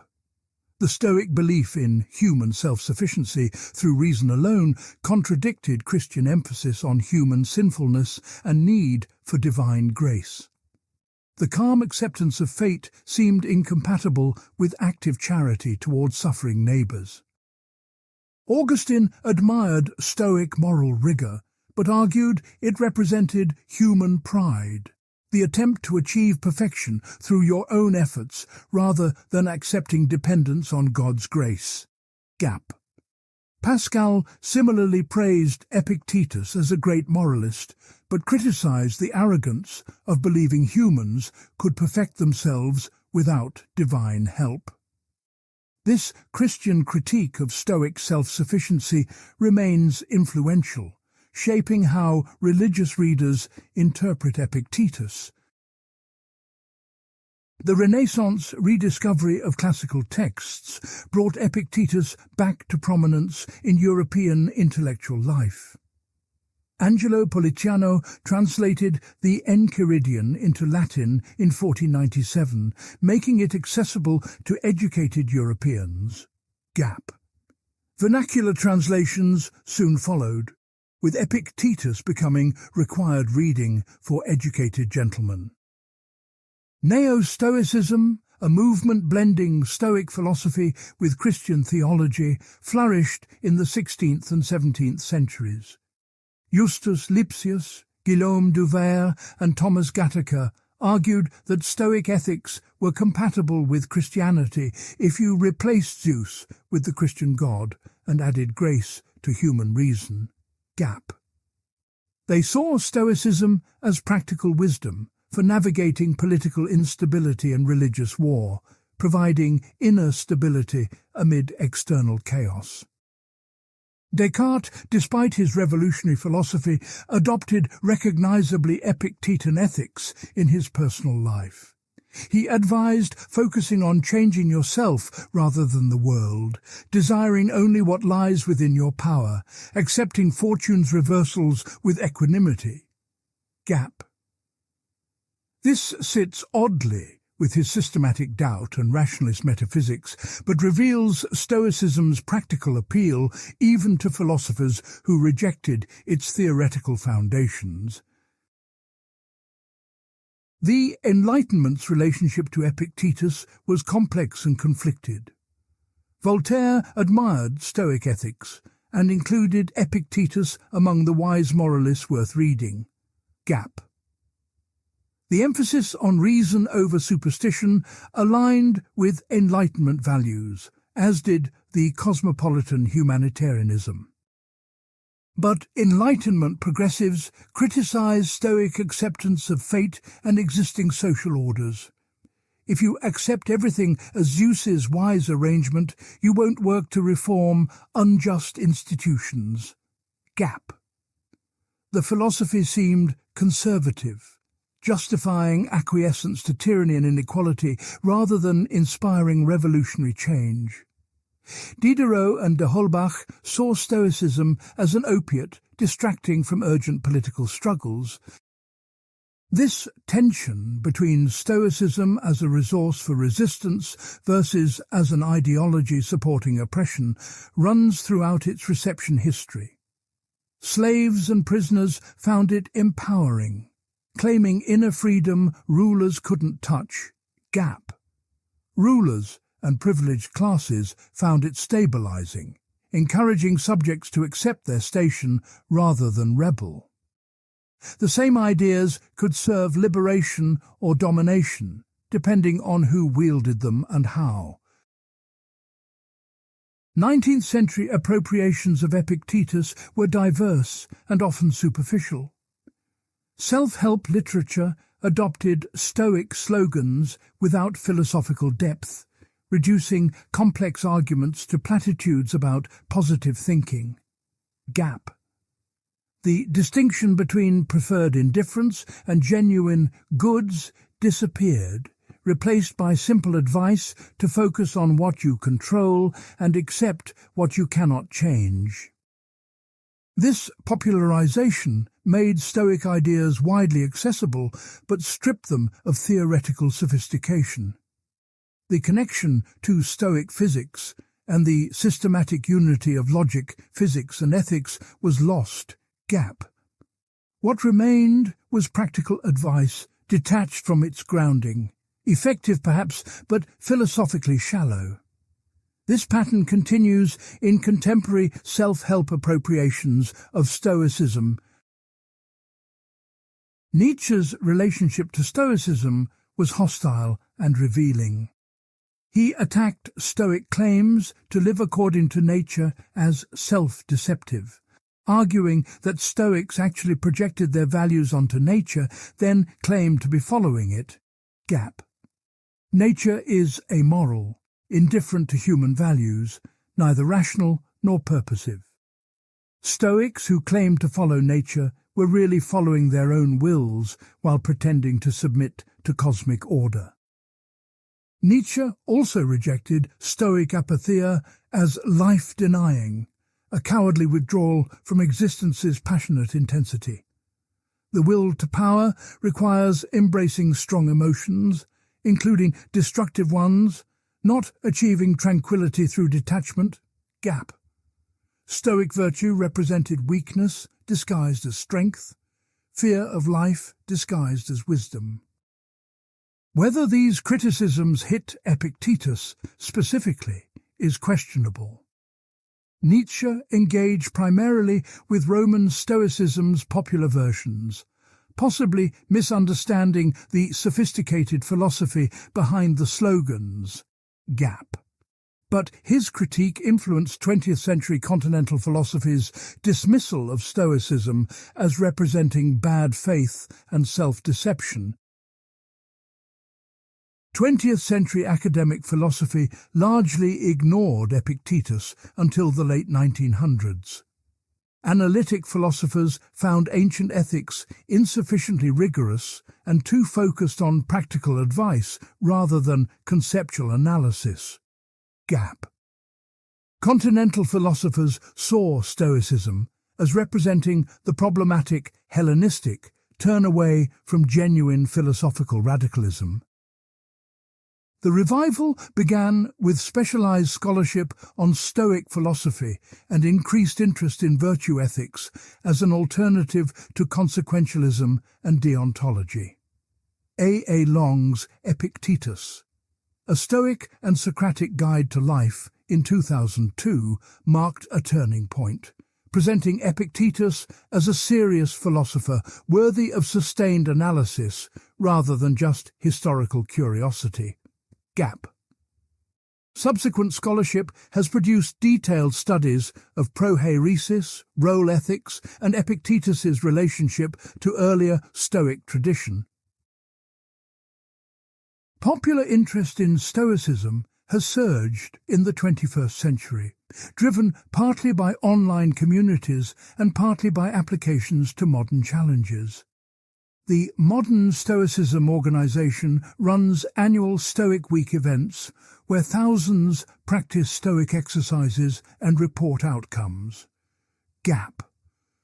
Initial studies suggest participants report reduced negative emotions and increased life satisfaction, though the research lacks rigorous controls.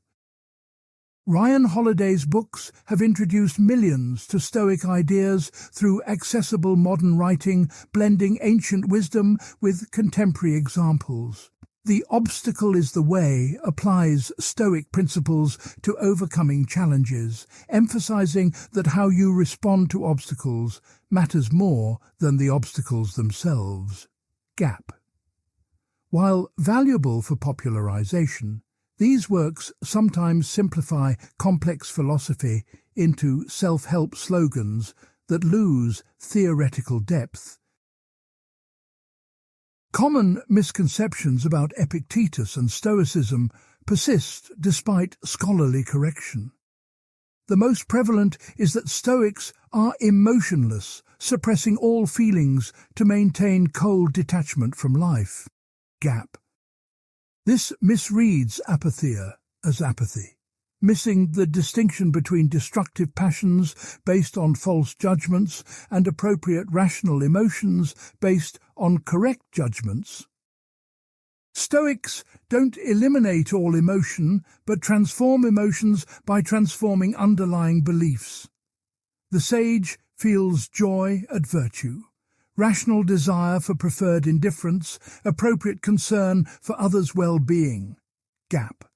They don't feel fear of external events treated as genuinely harmful, or grief-treating losses as destroying happiness. This is sophisticated emotional regulation, not emotional suppression or numbness. Another misconception is that Stoicism counsels passive acceptance of injustice and suffering. The confusion arises from the emphasis on accepting what lies outside your control, which seems to imply accepting everything, including changeable injustices. Gap. But Stoic acceptance applies to what has already occurred, not to what you should pursue going forward. You accept that some event happened while working energetically to prevent similar events in the future. Moreover, Stoic roles generate duties to oppose injustice, help others, contribute to community well-being. Your role as a human being and citizen requires working for justice even when you can't guarantee success. Gap. The philosophy combines acceptance of what you don't control with vigorous effort to improve what you do influence. A related misunderstanding treats the dichotomy of control as advocating withdrawal from the world. If external outcomes don't matter, why engage with them at all? Gap. Why pursue career success, political change, or social relationships when they're ultimately indifferent? The answer is that indifferent doesn't mean unimportant or not worth pursuing. Preferred indifference like health and meaningful work are rationally worth pursuing, even though they're not necessary for happiness. Gap. You engage fully with the world while maintaining equanimity about outcomes, pursuing excellence in your roles without tying your well-being to success. This is engaged action with psychological freedom, not withdrawal into isolation. Some critics misread Epictetus as advocating individual self-interest at the expense of social concern.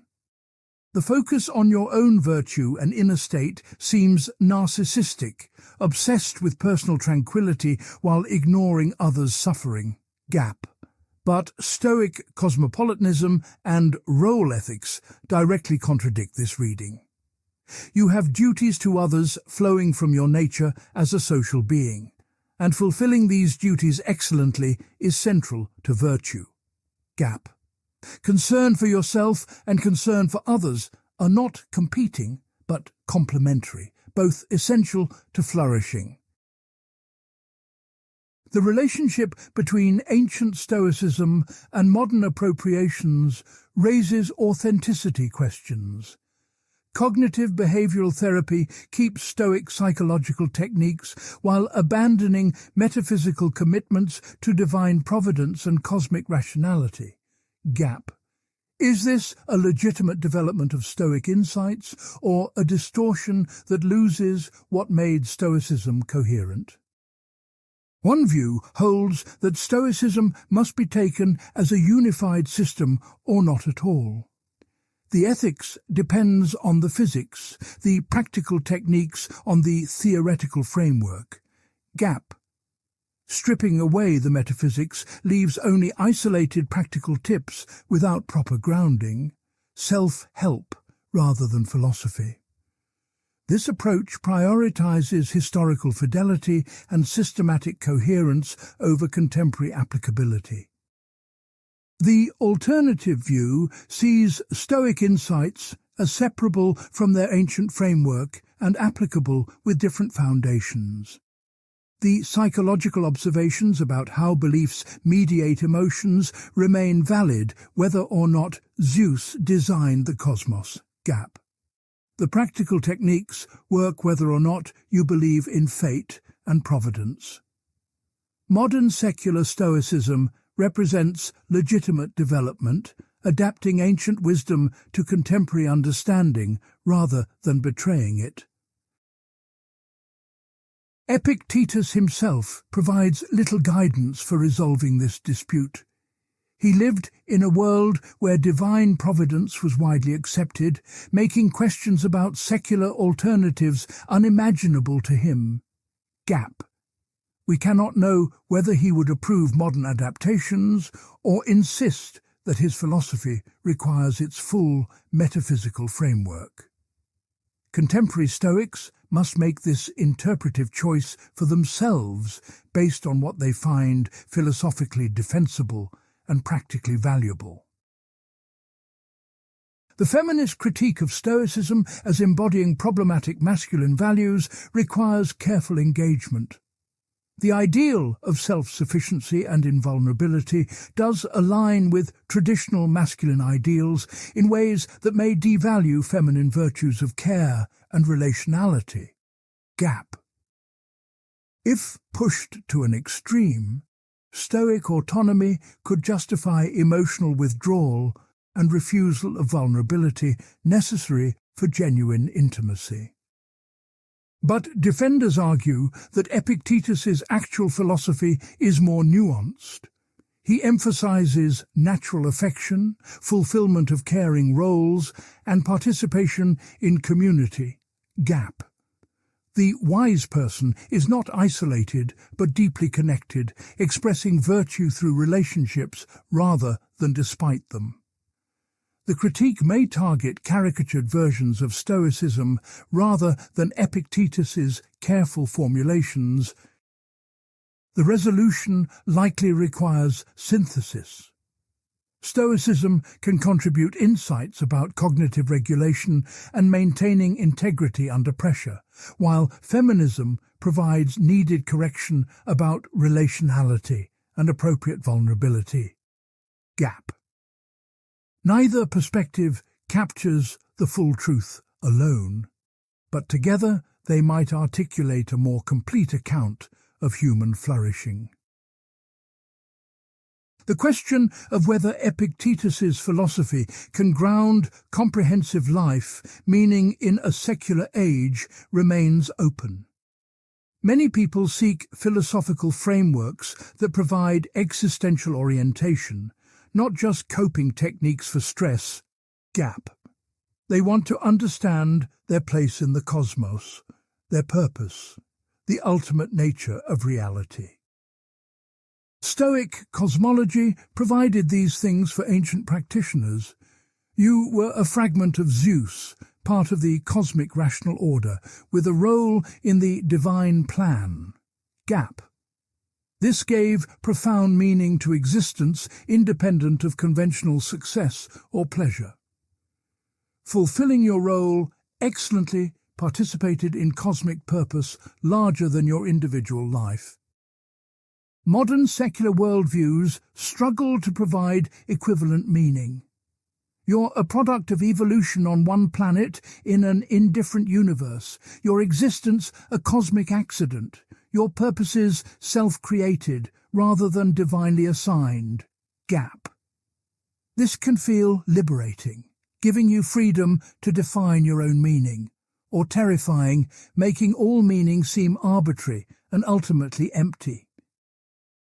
Epictetus cannot directly address this modern predicament because he never imagined a world without cosmic meaning. But his emphasis on virtue as the only genuine good might survive the transition. Gap. Even in an indifferent universe, excellence of character has value, relationships matter, and contribution to human flourishing provides purpose. Whether this suffices for deep existential meaning or leaves a void only religious or metaphysical commitments can fill remains a personal question each person must answer. Part 11. Integration and Enduring Relevance. 20 centuries after a nameless slave studied philosophy in Rome, his ideas permeate contemporary culture in ways both visible and hidden. Understanding what makes Epictetus enduringly relevant requires integrating everything we've examined into coherent conclusions. The central achievement is his analysis of human agency and its limits. Epictetus identified with remarkable precision exactly what lies within human control. The operation of prohairesis itself, our capacity to evaluate impressions and choose responses based on considered judgment rather than automatic reaction. Gap. Everything else, including our bodies, other people's choices, and external events, lies partly or wholly outside our control, regardless of how much we might influence them. This distinction solves a genuine problem in human psychology.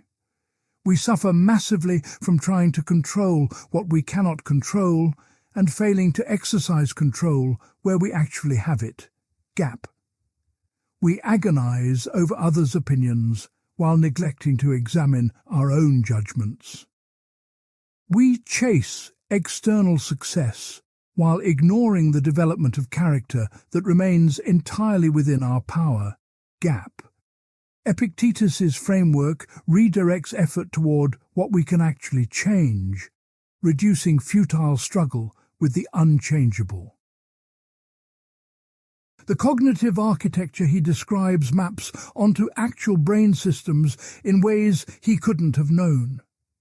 Automatic impression formation corresponds to subcortical emotional processing happening before conscious awareness. Gap. The capacity to examine impressions before assenting corresponds to prefrontal cognitive control systems that can modulate automatic responses. The training of prohairesis through practice corresponds to neuroplasticity, the brain's ability to strengthen neural pathways through repeated activation. Modern neuroscience reveals why Epictetus's techniques work at the physical level. Examining impressions activates lateral prefrontal cortex, which can inhibit amygdala responses through top-down regulation. Gap. Reappraising emotional situations changes both subjective experience and measurable brain activity. Repeated practice strengthens these regulatory circuits, making cognitive control more efficient and automatic over time. Gap. The philosophical practices literally reshape brain function in ways that reduce suffering and improve agency. However, neuroscience also reveals limits Epictetus didn't recognize. Severe brain damage or dysfunction can compromise prohairesis itself. The capacity for rational choice, he claimed, was invulnerable. Gap. Extreme trauma can dysregulate the nervous system in ways that resist purely cognitive intervention.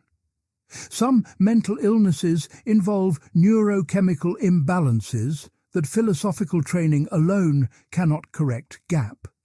The biological substrate of prohairesis can fail, limiting the unconditional freedom Epictetus proclaimed. The value theory remains the most controversial element of his philosophy. The claim that only virtue is genuinely good, while health, relationships, and all external goods are merely indifferent conflicts with common sense and most ethical theories. Gap.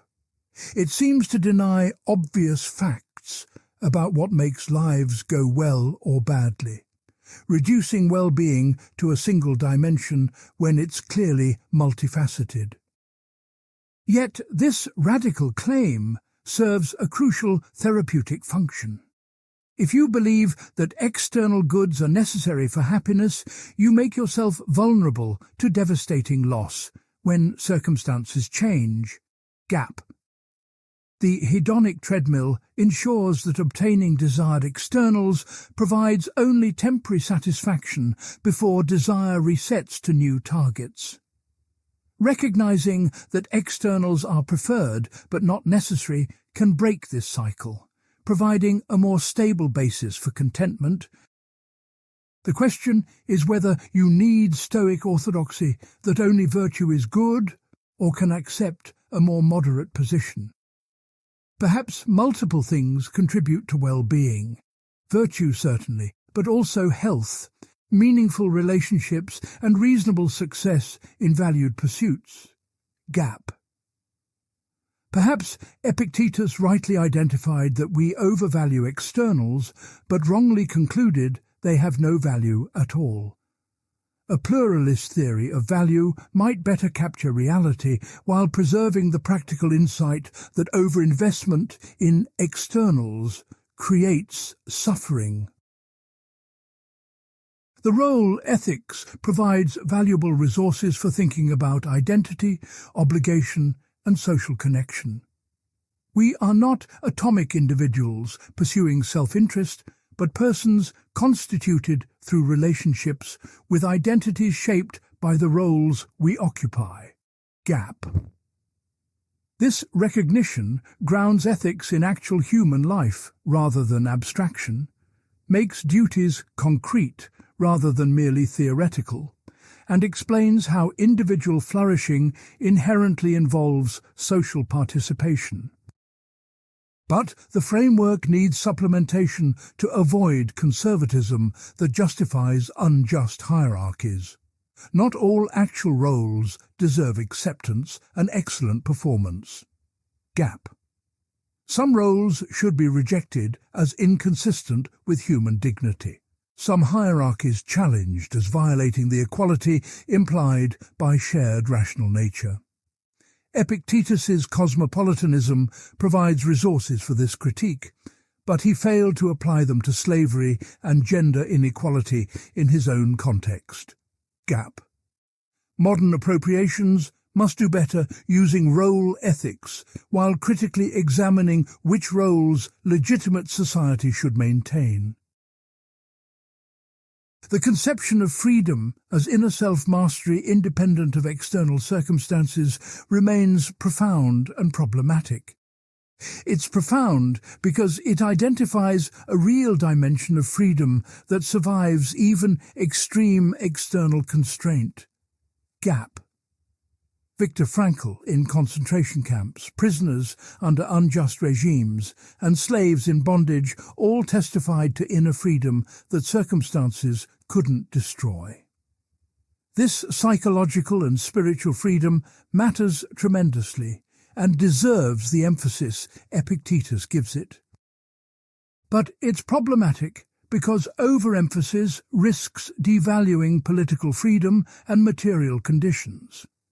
Inner freedom doesn't make external freedom unimportant or suffering acceptable. Gap.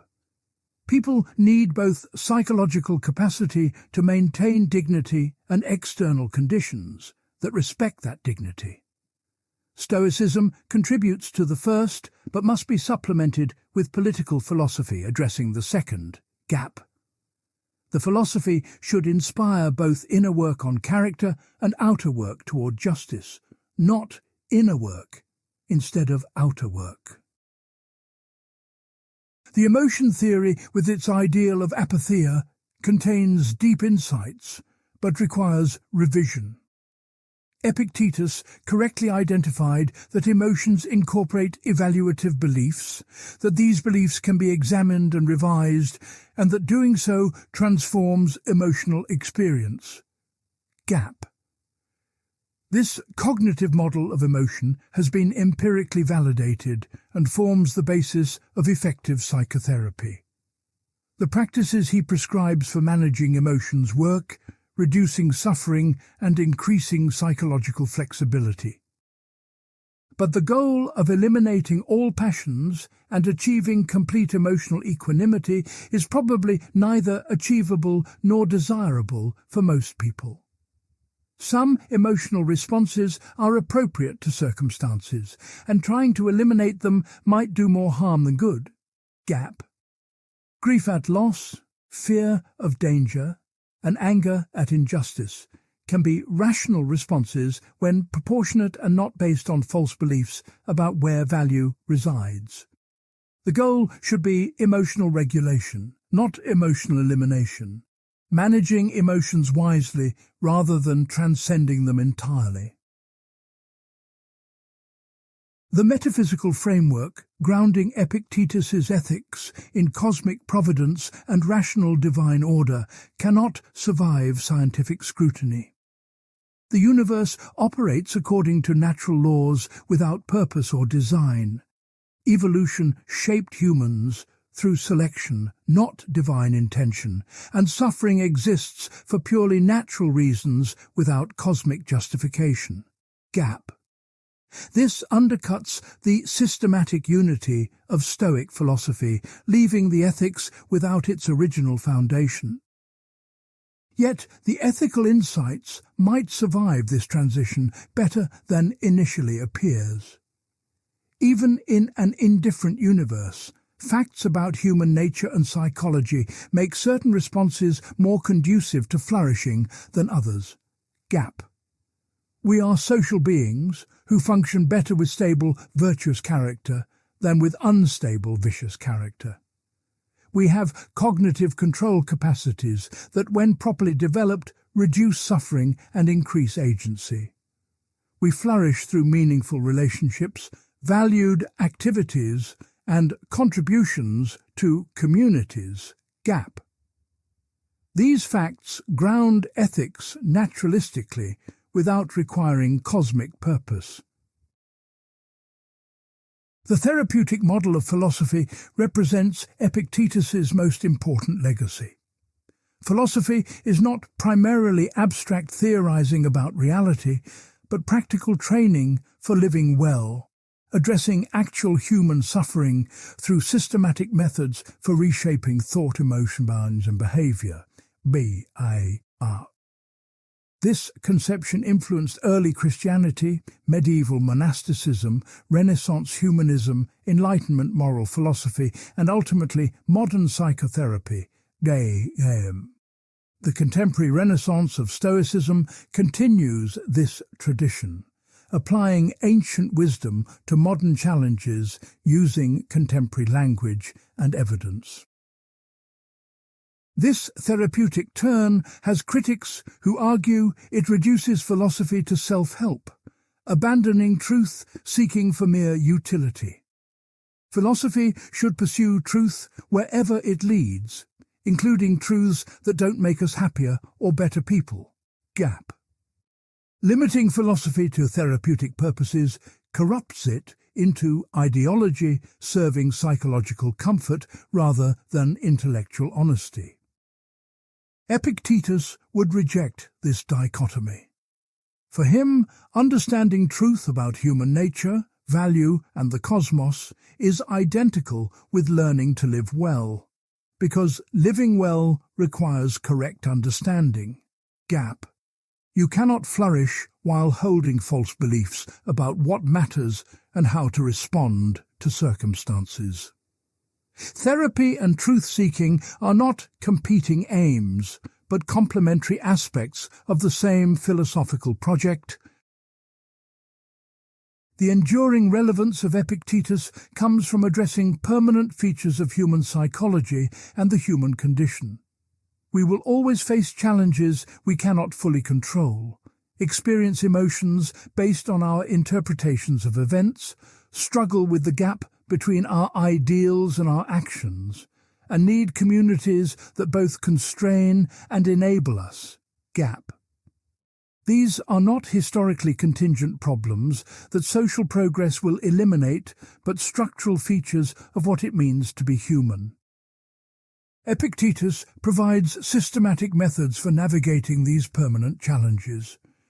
His techniques for managing impressions, his framework for distinguishing controllable from uncontrollable, his emphasis on character development through practice, and his integration of individual and social goods remain relevant regardless of technological change or cultural evolution. Gap. The specifics of what counts as preferred indifference may vary across contexts, but the basic distinction applies universally. The content of roles changes, but role-based ethics captures something real about human identity and obligation. What cannot remain is uncritical acceptance of everything Epictetus taught. His metaphysical commitments are untenable, his value theory too extreme, his political conservatism unacceptable, and his claims about what philosophy can achieve, overstated gap modern appropriations, must be critical, preserving valuable insights while discarding elements that don't survive scrutiny. This is not betraying Epictetus, but following his own method of examining beliefs carefully rather than accepting received wisdom on authority. The strongest case for Epictetus is neither that he was perfectly right about everything, nor that his ideas work as effective self-help techniques.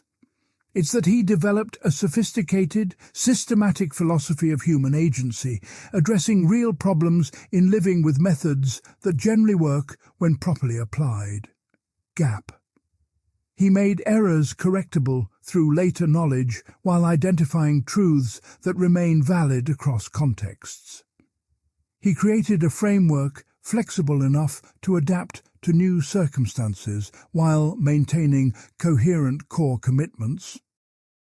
This combination of systematic rigor, practical effectiveness, and adaptability explains why a philosophy developed by a slave 20 centuries ago continues influencing emperors and therapists, mystics and scientists, prisoners and professors. Epictetus spoke to something permanent in human experience with unusual clarity and depth. Gap. His voice deserves hearing not as an ancient authority to obey, but as a conversation partner who saw some things about human nature with remarkable precision, and can help us see them too. The ultimate question each person must answer is whether this philosophy, suitably adapted and corrected, can contribute to their own flourishing. Does the framework help you manage thoughts and emotions more effectively? Gap. Does it provide clearer understanding of what you control and what you must accept? Does it ground meaningful values and guide difficult choices? Does it connect you to community and tradition while maintaining intellectual honesty? If yes, then Epictetus remains a living philosopher whose ideas deserve serious engagement and thoughtful application. If no, then he's a historical figure worth understanding for his influence, but not personally relevant as a guide for living. Gap. Either way, grappling seriously with his philosophy enriches understanding of what humans have thought about how to live well, what works and what doesn't, and what makes some philosophical visions enduringly powerful while others fade into obscurity. Epictetus endures because he addressed real problems with genuine insight, created practical methods that demonstrably work, and articulated a vision of human excellence that continues inspiring people despite its flaws and limitations. This is not everything a philosophy needs to be, but it's something important that philosophy can be. Wisdom for living, transmitted across centuries, tested by experience, refined by criticism, and available for those who need it.